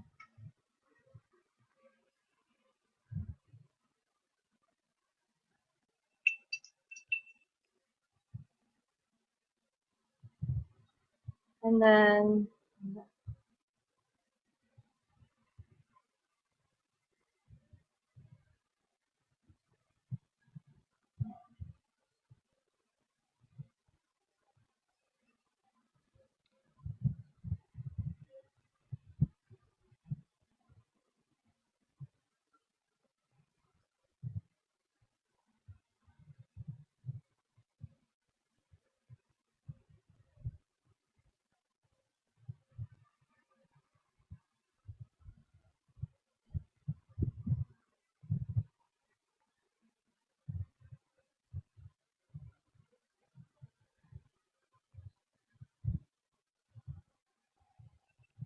diba? So, nabubuhay na siya. Nagkakaroon na siya ng volume because of simple shade, light, and shade. One for your shadow, your highlights naman. And,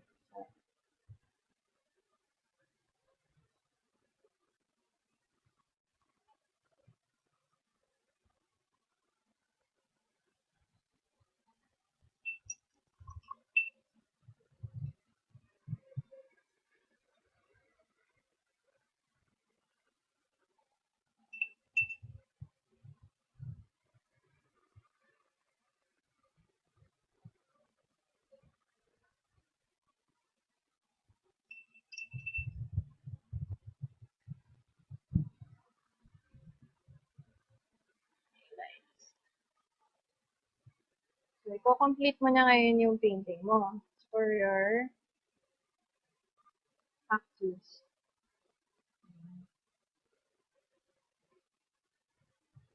Since the smaller ones are not yet matured, so ginawa ko na lang siyang lighter versions ng cactus. With a little bit of highlights here. Nasa gilid siya. And also, a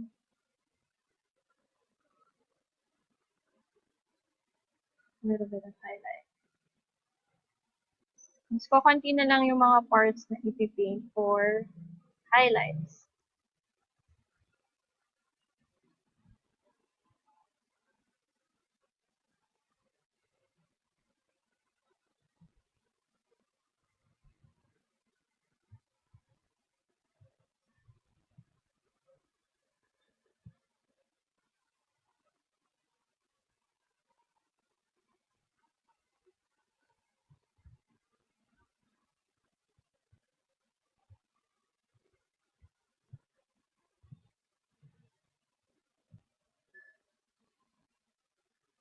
So, here we go.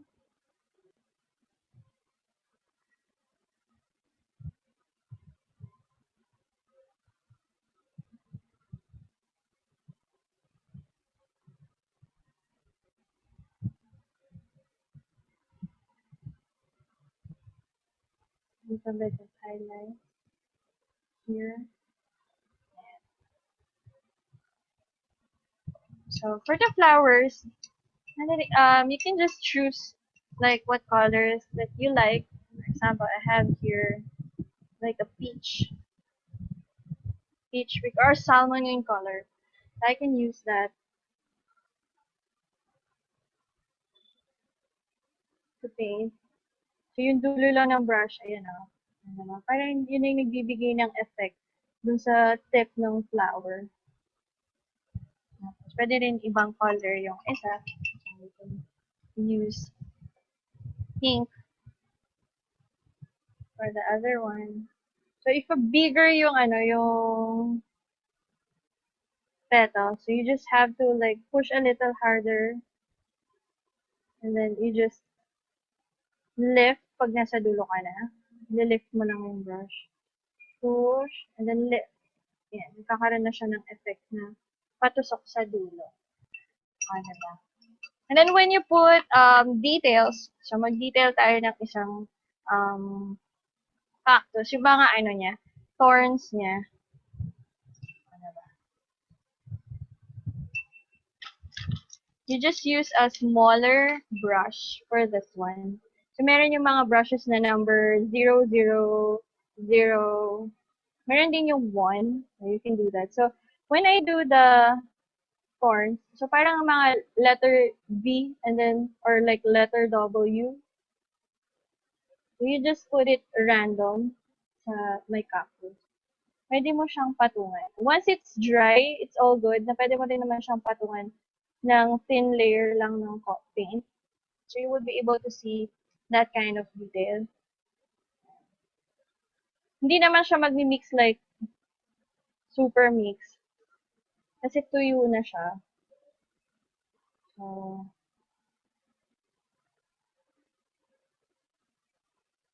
yeah. I also put a little bit overlapping outside. So, hindi yan kasama sa sketching natin kanina. Shape lang actually. So, yun yung details mo. Nakikita naman yun, kanyari may actual cactus ka in front of you. So, you would see that there's small thorns pointing. So, yun kasi yung isang, characteristic ng cactus. Meron siyang mga thorns. It's very maliliit lang.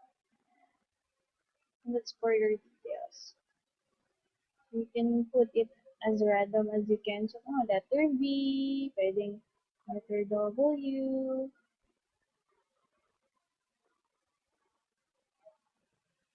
And then, mas madami ng konti. Other people would do circles. Pwede rin yun, yung mga dots.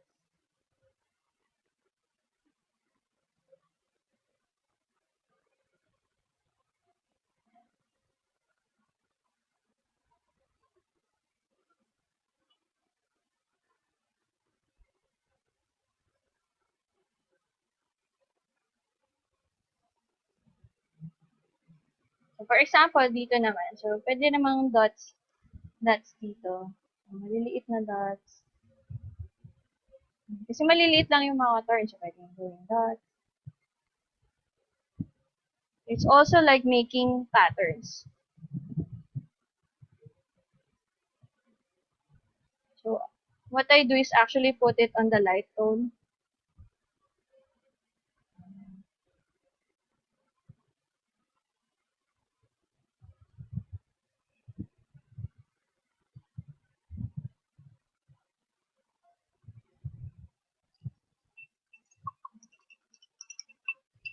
So, for yung sa pot, you can just choose a color that you like to paint the pot. Ito. I have here like tortoise or like teal. Just teal.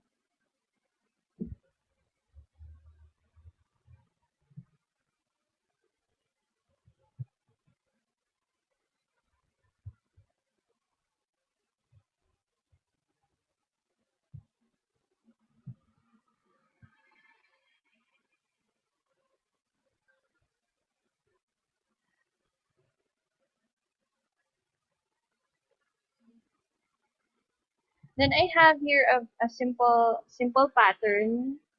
So yung mga simple pattern mo, pwede mo naman siyang i-color in different colors.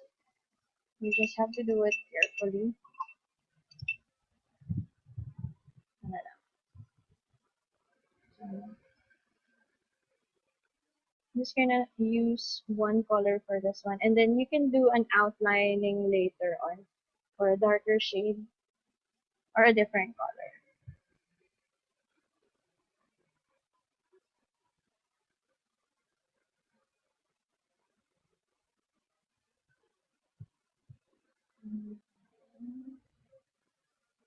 So for the soil, I have here a dark brown.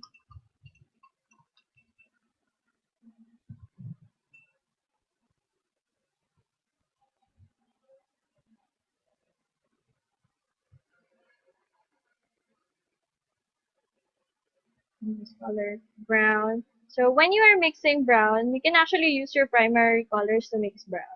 So you just have to mix all of the three colors. Pero hindi sila in the same amount. Kasi the primary colors have also tonal values. Yellow is your lightest, red is your mid-tone, and blue is your darkest tone. So kailangan pag naglalagay kayo ng or nagmi-mix kayo ng color, mas madami yung yellow, then maybe 60% of yellow, 20% of or 30% of red, and then the remaining 10% would be blue. Or hindi siya magiging super dark. If you want to have a darker brown, you just have to make sure na i-mix nyo siya ng blue. Nadagdagan nyo lang ng blue para mag-darker yung brown. Here you go. So we have here one that we actually finished. So pag nag-aano ka, nagpa-pattern ka, or gusto mo maglagay ng detail, I'm just gonna use white. So, pwede mo siyang patuloy.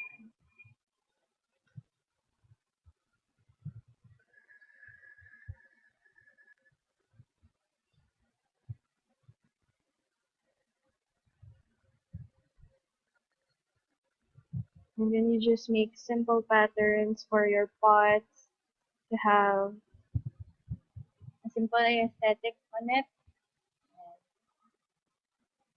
So, yun na siya. Diba? Kasi tutuloy mo na lang yung ibang pots. Ganun din. Lalagyan mo lang ng color tone, color that you like, and then you just put a little bit of details. Yung flower, lalagyan lang natin ng konting dark tone. Para lang magkaroon siya ng line.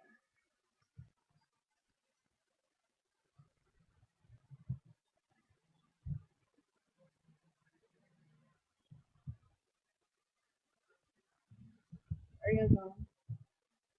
Ayan. I'm actually good. So, next to me is actually Teacher Dodge, who's gonna do digital art. Hello, Teach. Can you hear Hello, me? Teacher Dodie. Yes, actually, this questions comes from Teacher Kelvin. Okay. Teacher, pwede po daw i-mix ang ginagamit mo material ngayon sa acrylic paints and tsaka sa oil. Is that possible? Oo. Magandang tanong yan. Actually, ang gouache, pwede naman siyang i-mix sa acrylic. So, magiging acrylic siya after. Pero ano lang yun, parang base mo lang yung color. Kunyari may particular color ka lang na gusto sa gouache, and then you mix it acrylic. Pwede. Kasi they are both water-based. Pero, yung consistency niya, magiging acrylic. Ano yun, yung power na acrylic is stronger than gouache. But gouache and oil cannot be. Acrylic and oil, papatungan mong acrylic ng oil pwede. Pero papatungan mo yung oil ng acrylic, no. Or mix them together, no. So ma-overpower na acrylic yun. Kasi stronger naman din ang oil. And they have both different from ng medium. So yung oil niya based, ang acrylic water based siya. So hindi mo siya pwedeng gamitin or mix together. For other artists, they actually do underpainting using acrylic. But it's still more advisable to do your underpainting in oil. Oil in oil pa din siya. That's the power. Kapag acrylic kasi, may tendency na, kasi di ba pag natutuyo yung acrylic, madulas siya. So pag natuyo yun, pinatungan mo ng oil, pwedeng magtuklap din siya. Oh, Yun. May mga ganun. Alright. Depending on the type of acrylic that you're using. Kasi meron din yung mga acrylic na matte dry. So, pag natuyo sila matte. So, pwedeng kumapit yung oil. Pero, yeah, it's still advisable to use oil in oil, acrylic in acrylic, gouache on gouache. Gouache and watercolor, pwede. alright. Yeah, Additional pwede sila question. Yes, Thank you for the ano answer, pa? Teach.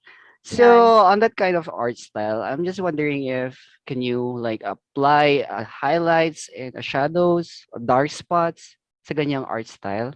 Oo naman. Gaganda ba yung Yes. itsura niya? Kasi if you notice, the thorn is white. So, pag Mhm. i-add natin yung highlights, parang magkokontra na sila ng kulay. So, Hindi naman. Kasi yung highlight ko is not actually like purely white. So, hindi, makikita pa rin yung mga Yung tones, pwede mo siyang gawing lighter tone, like, pwede rin siyang gawing mix a little bit of white and a little bit of yellow-orange or a little bit of brown para maging lang siya, parang color siya ng steak. Ganyan. So, kasi yung mga tones, hindi naman talaga sila white. So, it just to enunciate or parang to exaggerate a little yung tones. yeah. There you go. Thank you, Teach. Ayun. I learned a Ayun. lot. Yay! Thank you. Maraming salamat sa pakikinig. So, take it away, Teacher Dodie. Ako na ba? Yeah, ikaw na. Ayun. Okay. Thank you, Teacher Jade. Thank you. Okay. Hello, guys. Magandang hapon sa ating lahat. So, I hope naririnig niyo akong clear. So, I'm planning to play a music on the background sana kasi every time that I do art, I do play music para mas ma-inspire palalo. So, like what Teacher Jade said earlier na mas maganda pag sinasabayan ng kanta. So, or music on the background. But anyway, let's just focus. So today, I'll be teaching a digital art. So it's just that the digital art, this will be an anime. So tuturuan ko kayo kung paano mag-drawing and I'll be sharing my screen. So this application that I'm using this is what we call the Avie Paint X. So we have a lot of application that you can use for digital art. So, ayan. So I'm really not sure. Hold on. Let's wait. So I hope you can see my screen now. So we do have the sketchbook application and the Midibang or the Ibis Paint X. So this application is for this application is more on freehand drawing. Okay, but you can also add graphics. So now I'm on the homepage of the Ibis Paint. So this is some of my artworks. All right.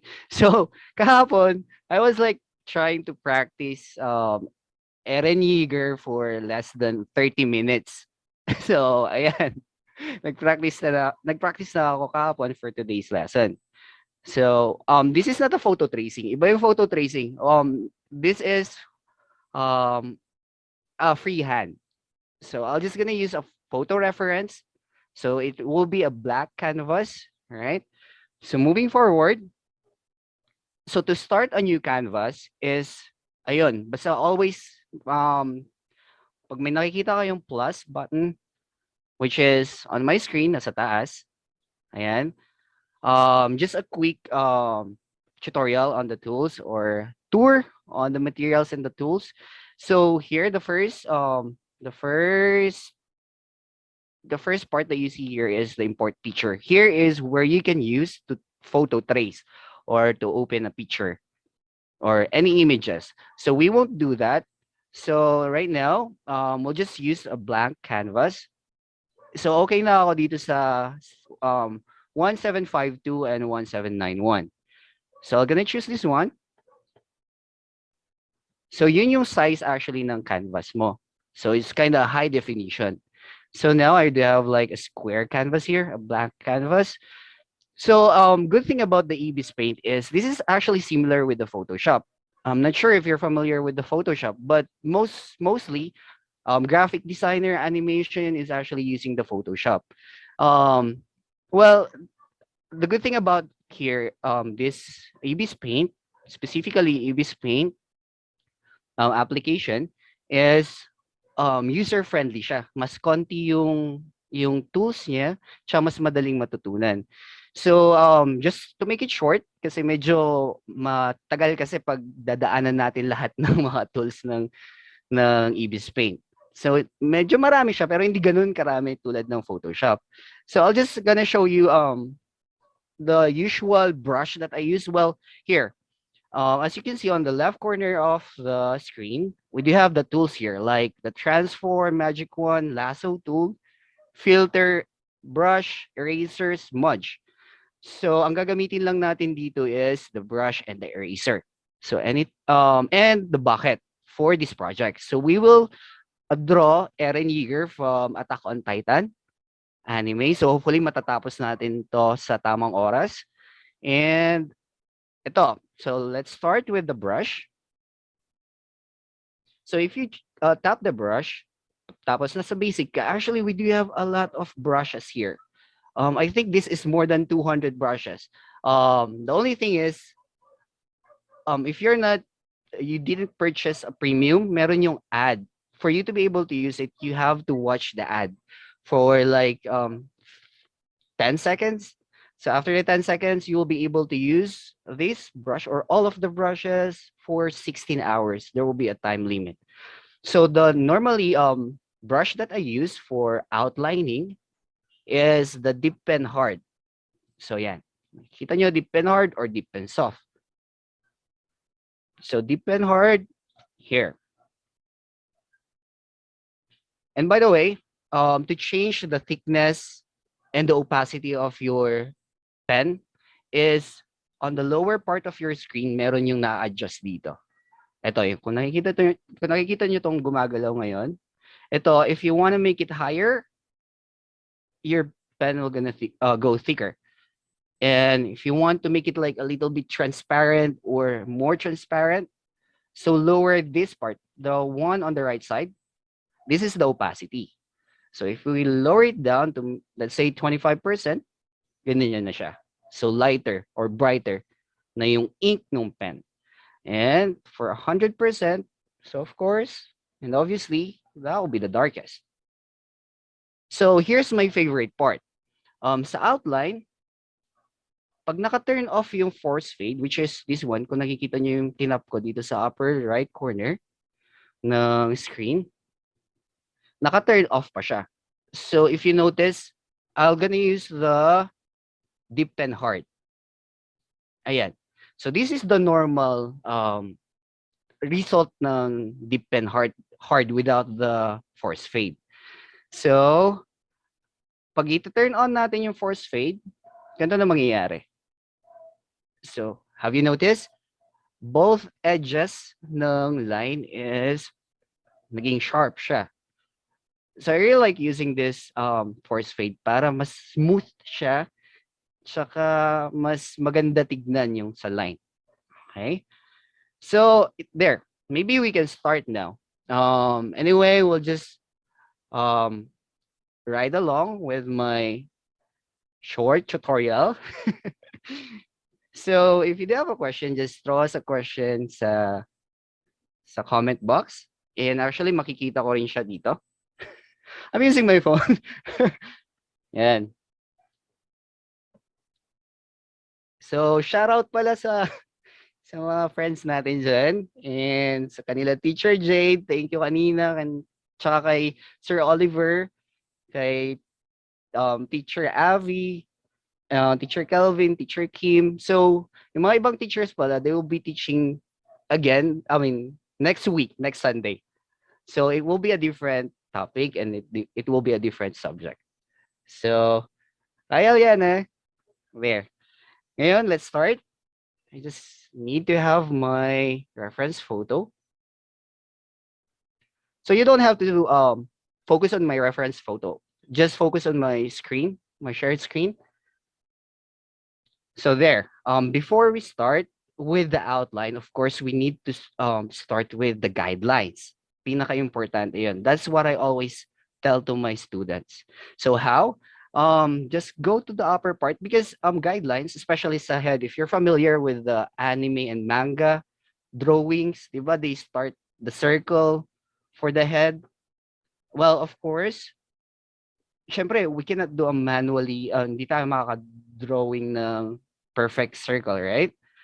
So, meron tayong ginagamit na drawing tool. So here, we do have the straight line, the circle, straight line, and so that you can draw a perfect straight line, a circle.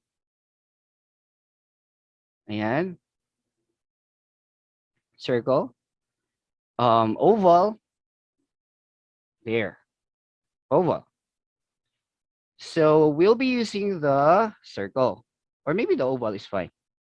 And this is really important, especially pag digital, is the layer. Kasi this is where you can organize your drawing sa colors, sa outline, or every parts ng drawing mo. So how? Ito. Sa Avie's Paint, there will be always an icon like this. So you just have to look for this icon kasi if you're using an iPad or a tablet, may part din na, doon na iba yung feature niya, or I mean, iba yung itsura ng icon. Minsan nawawala pero nandun lang 'yon. You just have to look for it. There. So to add a new layer is this plus button. Nakikita nyo naman, it says add layer. So I'll be just adding one for the outline, and the first one will be for the guideline. So the guideline tayo. Para to avoid confusion, I'll just change the color of my pen to red, which is for the guideline. And you can also use the ruler, by the way. We do have the circle here that you can trace, okay? Or the oval. So, but right now, okay, let's just use the ruler.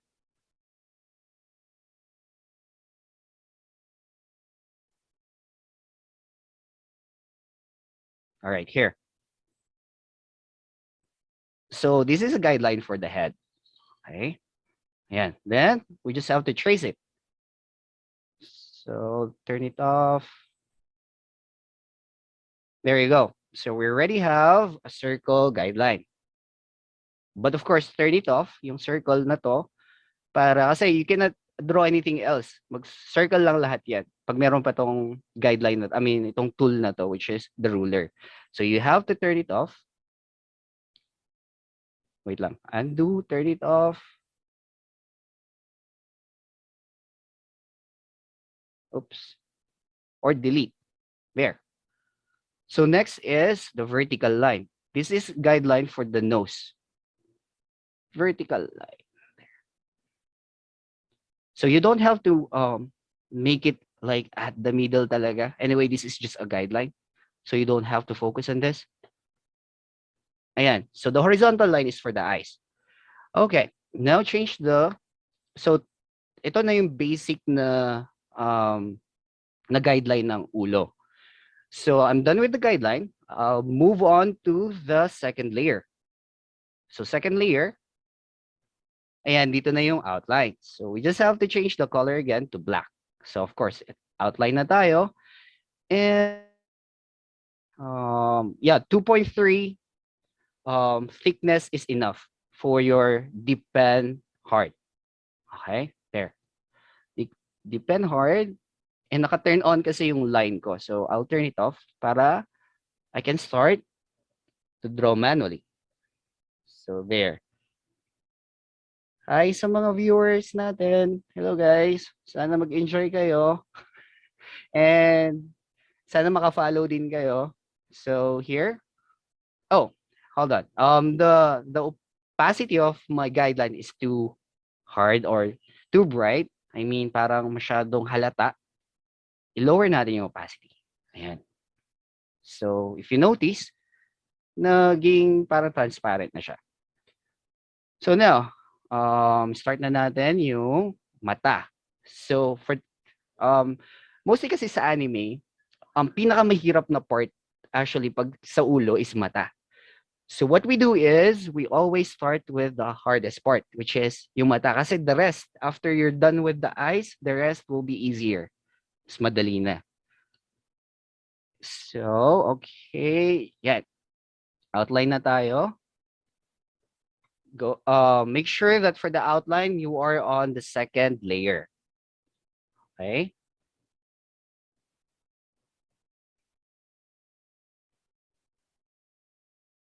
Yan. So, start na tayo sa mata. Start on the left eye.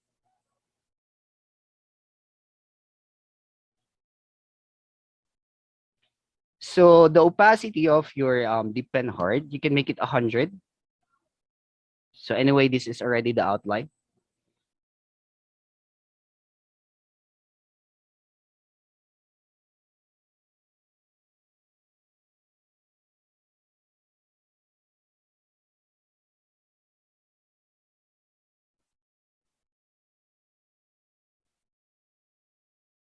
Ayan. So, ang mahirap kasi dito sa mata, pag nagkamali ka ng angles or ng shape sa kinakopy mo, it will be a different anime character or it will be a different person na yung ginagawa mong art. So, kailangan talaga mag-focus and take time normally. But today, I'm not saying that I can copy it 100%, pero at least I can guide you on how. All right?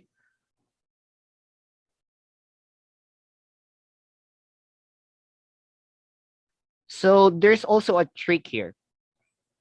So I always tell to my student that digitally using the PixArt or Ibis Paint, not just Ibis Paint, Lasso Tool for you to be able to edit. So the Lasso Tool is this one. Ayan, yung sa left corner. Ayan yung Lasso Tool. So the use of this is you can cut the parts, you can edit some parts, and you can resize. Okay, there. So later we're gonna use the Lasso Tool, but let's just try to fix the eyes first, the details.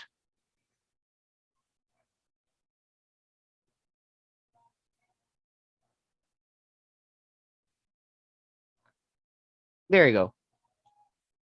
So we don't have to add the eyebrows yet. So yan, I'm gonna use the Lasso Tool now. So pag nakita nyo na yung broken lines na yan na parang highlighted, you just have to copy. So you look for this icon, which is like a broken square line. So tap nyo lang yan, makikita nyo, mahanap nyo na dito yung mga cut, paste, copy, or remove selection area, yan mga yan. But for now, we'll just have to copy. Ayan. Pag kinopy na natin, matik na yan. So just remove the selection area para mawala yung highlighted na yon na nakakalagay natin bago tayo nag-copy. So there, I already removed the selection area. Then paste. So we already have a copy here. Tapos if you notice, nawala yung mga ibang tools. May lumabas na bagong tools dito, may bagong tool na lumabas dito sa lower right corner. So ito na yung mismong translate scale where you can adjust, resize, zoom it in to make it bigger, zoom it out to make it smaller. So the fun part here is those other two icons there, which is the perspective form and the mesh form. So if you click the perspective form, you will have a blue like highlighted square around the copied eye, diba? Yan. So may mga dots yan, which means you can adjust every dots. Okay? So ngayon, ulitin ko. I'll repeat it again. Paste. There. Perspective form. We just have to flip it para meron na tayong right eye. Diba? Yun lang yung trick nun. You don't have to draw another eye sa gilid. Kasi medyo challenging yun. There you go. So just tap the check mark to finish. So zoom out kung same ba sila ng size. Well, I think it's too small. Let's adjust it a little bit longer.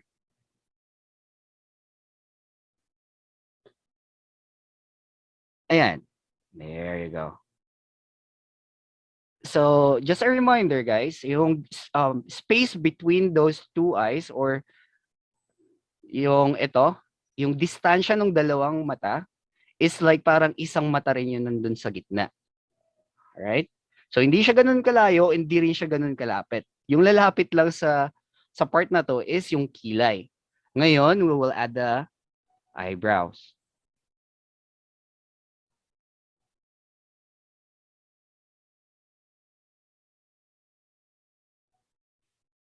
So habang ginagawa ko to, share nyo naman guys.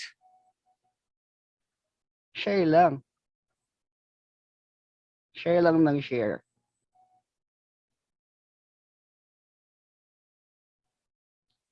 So, ayan, no? Kagawa na ako ng eyebrows. On the left, left side. So, the right side. So, ito lang dito lang yung part na medyo magkalapit yung eyebrows. Para kasing yung emotion kasi dito nung photo reference is medyo galit or seryoso. Kaya medyo malapit yung mata. Yung kilay. There you go. So if you notice, medyo parang hindi siya nasa gitna. That's not a problem. It's just easy. So let's edit it again. So here, I open this icon to see the layers. So if you notice, meron na akong third layer. The reason why is because nag-copy paste tayo, which is the right eye. Now I want to merge the third layer to the second layer para isang layer na lang sila. Is ito. Yung nasa taas ng trash or the delete layer, this is how to merge it. Ngayon, nandito na siya nagsama na sila sa isang layer. So let's use the lasso tool again. Sabi ko sa inyo, magiging best friend natin tong lasso tool eh. And then, next is the transform. This is like earlier where you can move na meron yung icon na perspective tsaka mesh form. Ito, drag lang natin. Gitna lang natin ng ganyan. Alright? Ayan, check. Okay, remove selection area. And there. So we're done with the eyes, the eyebrows. Ngayon, sa ilong naman.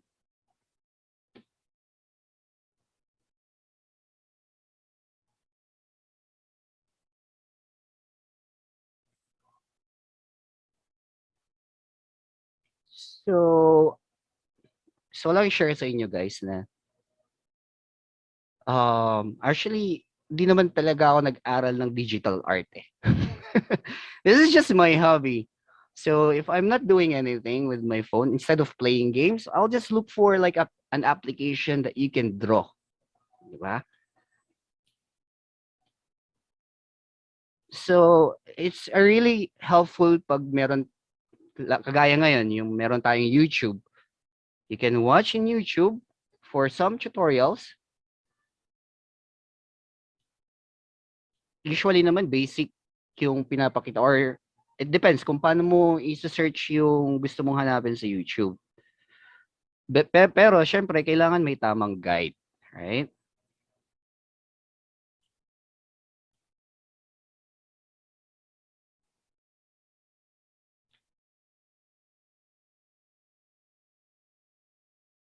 And I don't think if my students is watching me right now as well.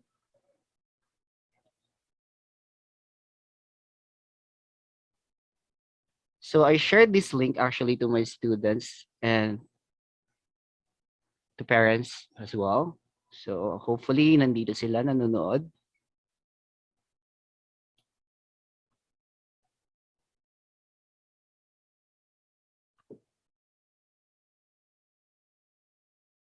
So yan, tapos na ako sa nose. Then later, we will just add more details.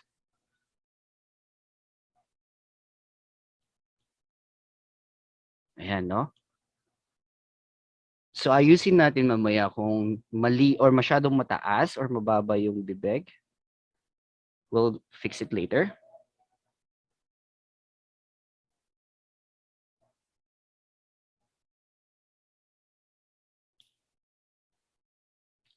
There you go. So nakakatawa kasi sa anime style ng Attack on Titan is, if you notice, meron sila din, laging parang galit yung shading sa kilay ng mga characters. Yan. Yung kahit nagpapatawa na sila sa episode, pero may ganito pa rin na part yung mga mukha nila. So talagang style din ng artist ng anime na to.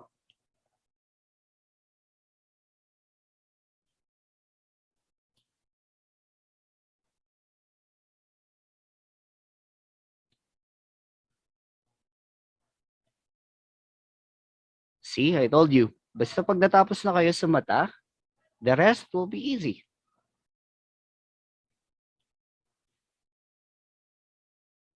So, di ba? Nandito pa rin tayo sa second layer. Kasi outline pa lang to. So, we just have to adjust something, which is the lips. Medyo mataas. Again, we'll use the lasso tool and transform to drag it down. Or if it's too short, you can use the perspective form.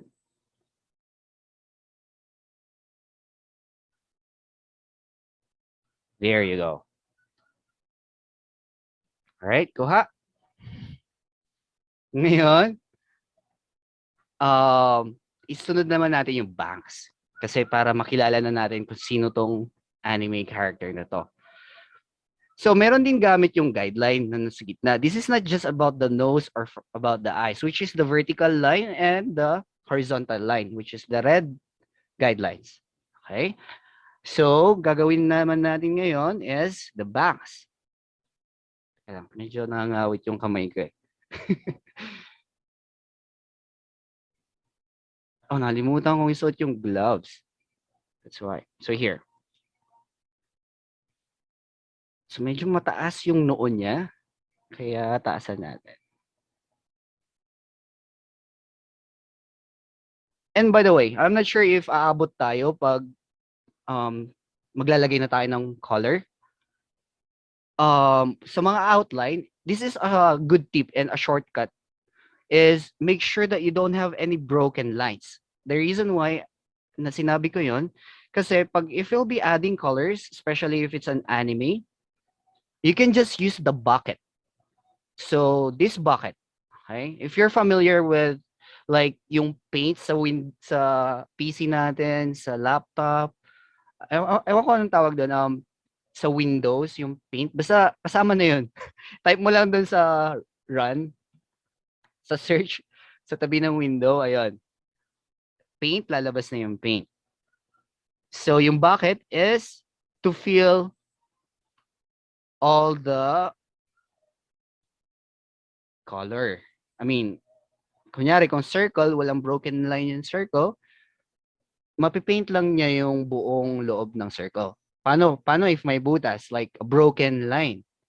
Pag ginamit mo yung bucket, kakalat lahat yung kulay. So basically, parang paint siya, di ba? Parang literal na paint.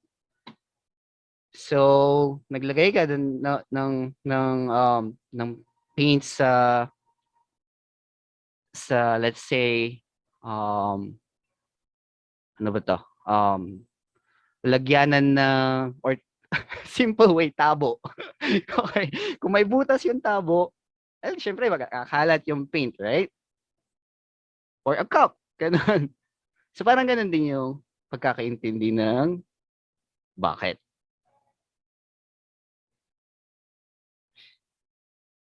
So here.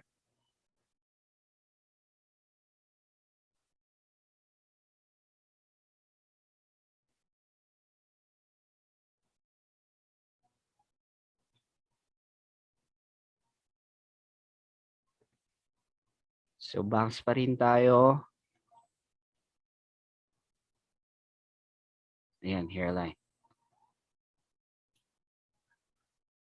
So, this is far easier than like a photo tracing, which is using a real life, I mean, a picture or an image of a person, kahit na, let's say, tracing.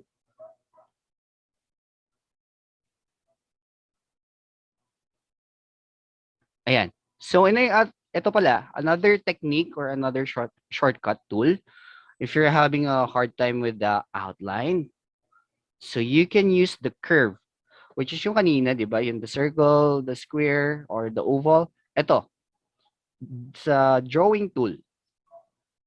So, I use this normally sa face shape, sa ulo, I mean, sa mukha. So, how to use this is you just have to add dots. Yan.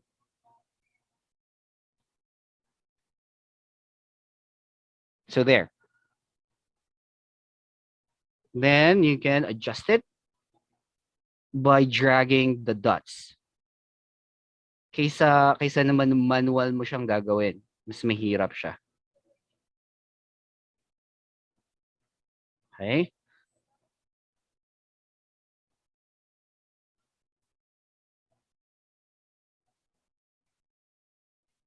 Especially pag digital siya. Pag traditional drawing naman, for me, mas madali siya na manual. Pero it depends on the artist na rin. Ayan, no? So, kahit hindi pa perfect, basta maglagay ka lang ng dots. Alright? Then, from here, you can just adjust those dots.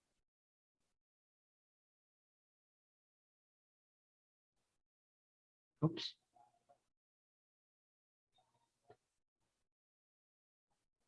Yan.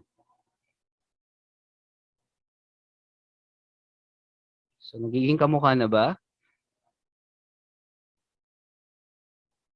Ginajoke ko lang kayo, hindi anime ito. Ako talaga to. Yung ginagawa ko. Joke. Hindi, anime ito. Ayan. So, pagtapos na, you just have to turn it off. So, meron na tayong jaw and the chin. So, ngayon, yung tenga na lang. Oops. Dapat. Ayan.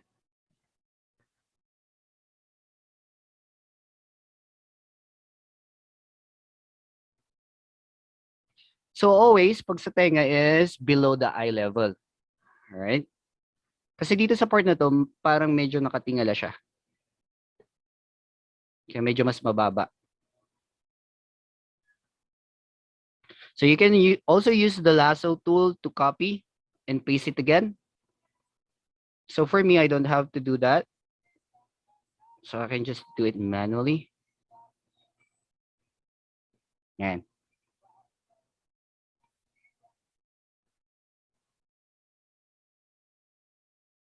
Alright.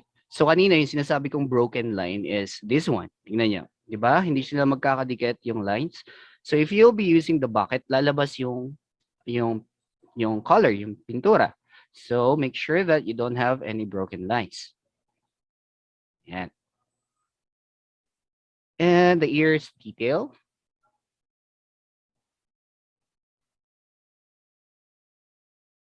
Okay. There you go. So, madalas na question ng mga student ko, ba't ang hirap ng detail ng tenga, teacher?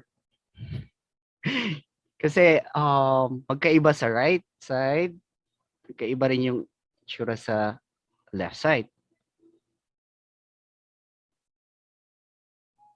So, sabi ko na lang sa kanila na you just have to focus on every small details.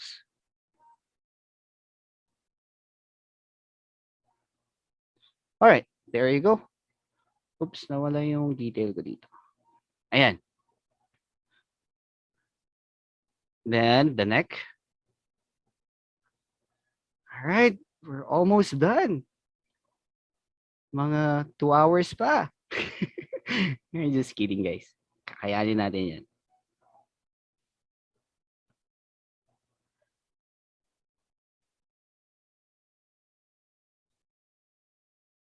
Ayan, no? Tapos, lagay tayo ng hair dito sa likod. Sabi ko sa inyo, after the eyes, the rest will be easy.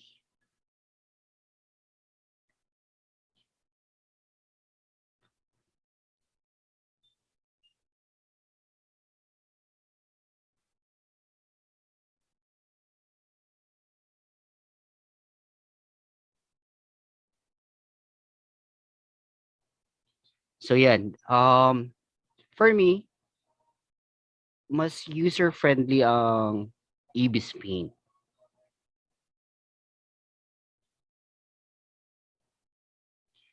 So if you still remember, we're just using just a few tools.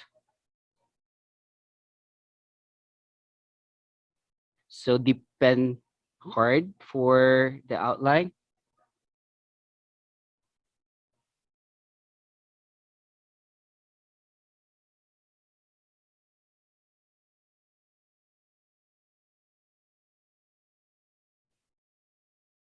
Okay. There you go. Yan, malapit na tayo matapos. So unfortunately, I don't think that abot tayo sa coloring part. But that's okay. Kasi usually if we do teach, it's just an hour and 30 minutes. It's an hour and 30 minutes. Actually, that's still not enough for, especially for digital art. Yan. So medyo mas mababa yung dito. So I'll just have to edit it again. Transform, mesh form.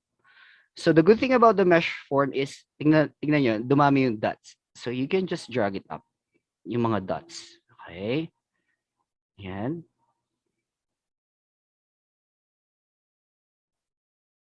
There you go. Okay. Ayusin ko lang dito sa part na to kasi nagmukha siyang antena.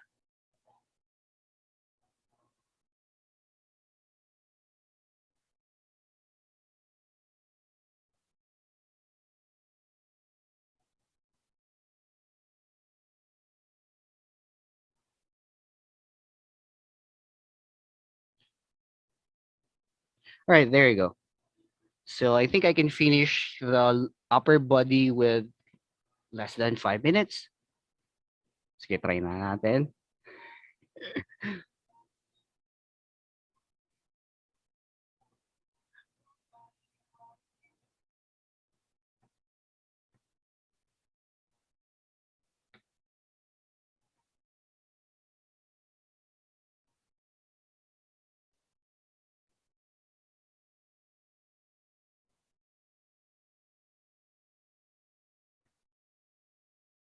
Ayan. So we're almost done. A little bit more. So you can ask me questions later. Wag yung mga mahihirap na question, eh. Wag about sa mga Photoshop or anything kasi hindi ako masyado nagpo-Photoshop, guys. All right, are we clear with that? So yan. All right.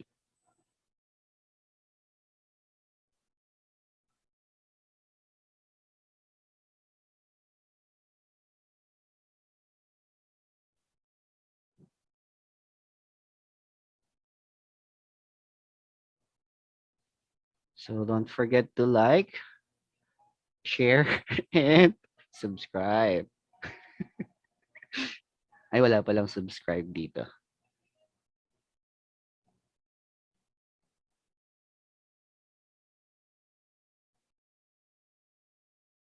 So guys, if you're interested in what we're doing or what we're teaching you, yeah, so just go to our website or you can just send us a message, inquire, and we can teach you one-on-one virtually. So, and we also have a group class. So you can share it to your friends, family members, sa kapitbahay nyo, sa tindero sa labas, share nyo lang. Baka willing sila. Okay.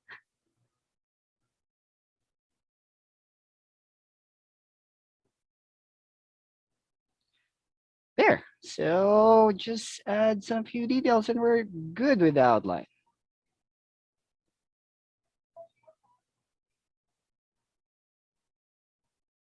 Yan. So of course, yung anime style ulit nung artist ng Attack on Titan is like,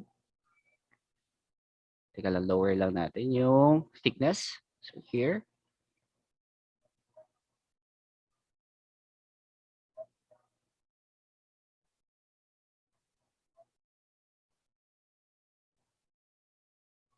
There you go.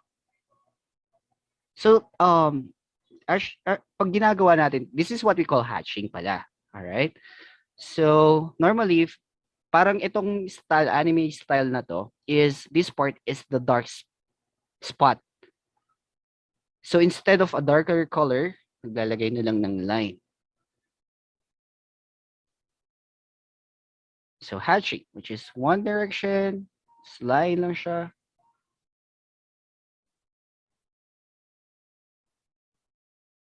And the last part, ito, medyo challenging to sa kamay. So good thing this is a digital art kasi madali lang siyang i-edit.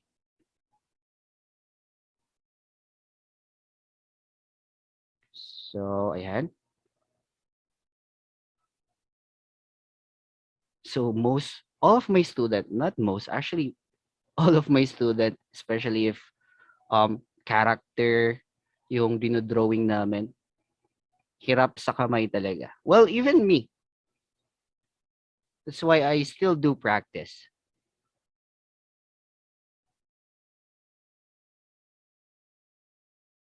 So medyo challenging kasi ang kamay. Right? Kung tama ba yung laki niya, or is it too thin? There you go. So ngayon, hindi siya nagmamatch kasi it's like it's too small. So dyan na naman papasok si best friend, si Lasso Tool.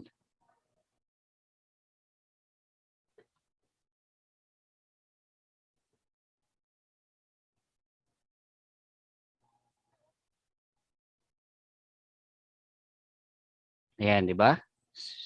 Sobrang liit. So Lasso Tool lang yan. There you go. And then transform, edit. So resize mo na lang.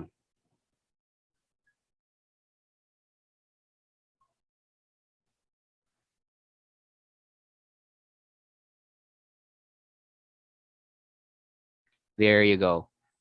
So kung tingin nyo kung tama na yung laki ng kamay. Kasi this is the idea pala sa kamay. Pag nagdo-drawing tayo, parang kasing size niya ng muka nung dinodrawing natin. So try to do it to yourself. Like, yung kamay nyo, tapat nyo sa mukha nyo, di ba? Kasing laki, matatakpan yung mukha. So something like that.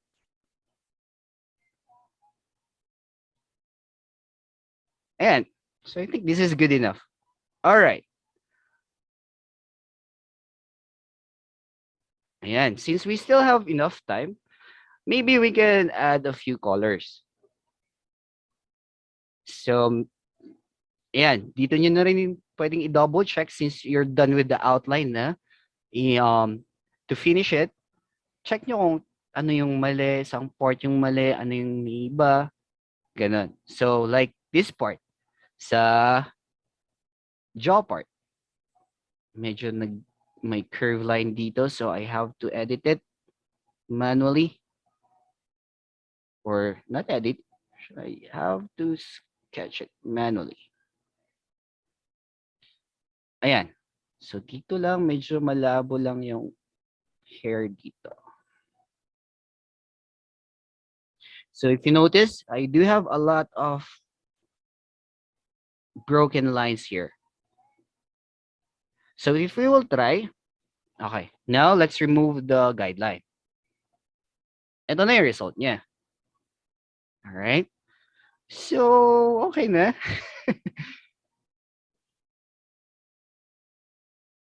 There. Paano pa kaya pag inad pa natin yung color, di ba? Di ba mas parang mas maganda. So here, I'll do um the color now, which is for I'll be using the bucket. Yeah, there. So now, the good thing about the Ibis paint as well is the most common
Teacher Dodds, parang hindi ka namin marinig.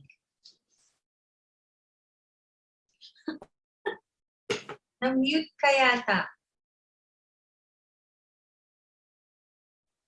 Hello? How about now? Yes, we Oh, can. no. Kanina pa ako salita ng salita. Oh, parang for the past 3 minutes, hindi ka naman naririnig. But Oh, the for the art 3 is minutes looking lang. great. Ah, okay. Kala ko for like... Not naman the whole time. All right. So anyway, I'm almost done. I'm just adding color. So actually, this is already done. Since I still have enough time, so I'm just teaching them on how to add the colors. So Yeah. by using the bucket and the watercolor mix. Sa dami kasi ng tools, hindi ko na ma-memorize. And it's more than 200 brushes. There. So if you have any question, guys, teachers, my students, kasi I shared it to my students as well. And nag-message sila sa akin kanina if they can have the link. So I'm not sure if they're still here or nag-watch sila kanina. So now, Your students watch. there. So if you're having a hard time with the outline, since there's a lot of broken lines, you can just use the airbrush, not the airbrush, the watercolor mix to color the hair manually. All right. So you just have to play with the thickness of the brush. So let's say make it 65. There, do it manually. So just try not or avoid coloring like overlap the outline.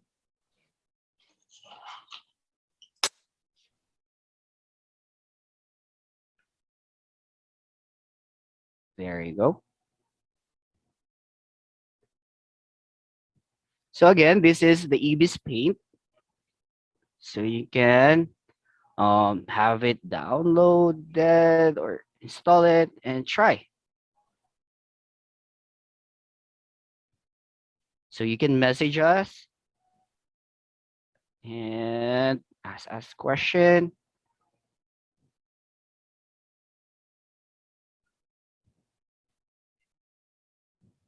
Yan. So kanina si Teacher Calvin nung nagturo siya he's using the sketchbook. Am I right? Si Teacher Sketchbook. Calvin, yeah. Yeah, sketchbook. There. So that's another app that you can use as well. So Teacher Kelvin is gamay niya lang talaga yung sketchbook app. So I'm not sure about the features, but most likely if this kind of application, they do have the same features. But some is missing tools. Meron din yung mga iba dun sa ibang applications na wala sa iba. So, I agree. They mostly have more or less the same. Yeah, that's true. Tools. May 1 or 2 additions lang. Yeah, it doesn't matter kung anong application yung ginagamit nyo. Kasi, like what we said, most likely they are similar. Same lang din siya. So again, Teacher Dodds, you color using either the bucket tool or a paintbrush tool. Yeah, tama? both. Are Bucket there tool, other ways of coloring? yeah. Another way is, again, the lasso tool, our best friend. So you just have to like retrace it again. Like here, I'm gonna use the lasso tool now. Kunyari, we have to, hold on. How about this one? Mas madali yung kilay, the eyebrows. So now I'm gonna use the lasso tool. This is another way to color it. So just trace the eyebrows. Ayan. Then again, the bucket tool.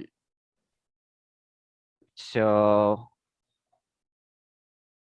ayan. So it's really important na sa outline natin is we don't have any broken lines. Ganyan. So this is the third way. And for the brush naman, you can use any brushes naman actually for colors because all the brushes, they do have their own texture. So like, ang funny kasi dito sa mga brushes is there's even like a grass and different kind of paintbrush or pen or watercolor. Yun. So you can use any brushes there. There are textured brushes. Yeah, that's right. So right now, I'm just doing it manually without the bucket or the lasso tool.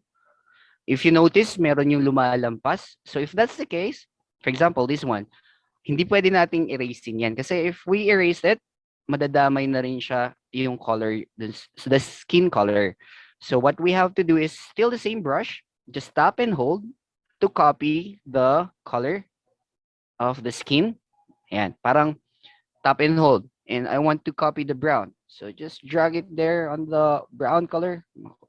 Then let it go. Makakopy niya na. So, yan, itap lang natin to. So like this one, meron yung mga dark spots. Ayan. So it's like, instead of an eraser, we're using the same brush, but we are using the color, the skin color.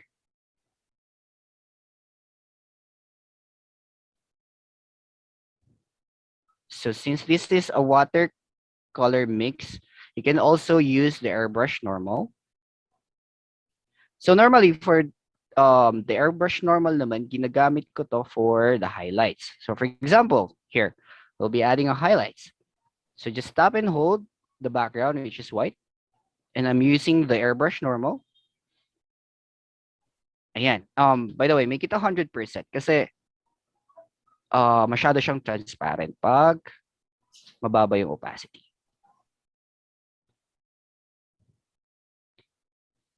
There you go.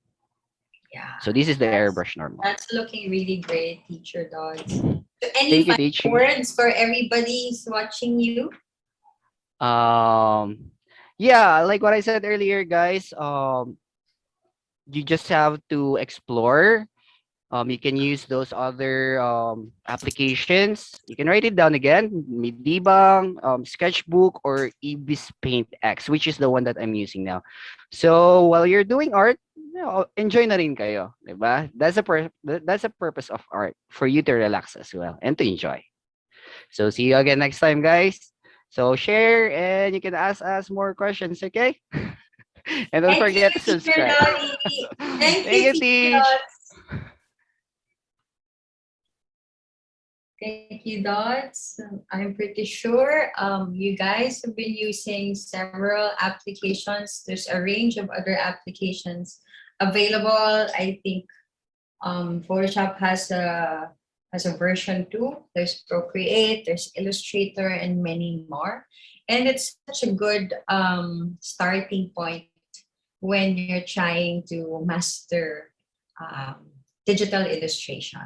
So that was a good run. I'd like to thank everybody for joining us up to this point and to enjoying the day with us. As I said, this online series of art workshops is our offering in celebration of the National Arts Month this February. I'd like to thank Teacher Oliver, Teacher Jade, and Teacher Dodie for their workshops for today. You will get to meet the other teachers next Sunday, same time from 1 o'clock to 4 o'clock. Also would like to thank Teacher Carol for facilitating our tech stuff, and also to our supporters, students, and parents who are always here with us, supporting us in everything that we do. Again, the theme for this year for Young Artist Studio is Art and Healing, because we want to show you guys and let you experience the healing capacity of creating with your hands. Thank you and have a good day. Enjoy the rest of the weekend.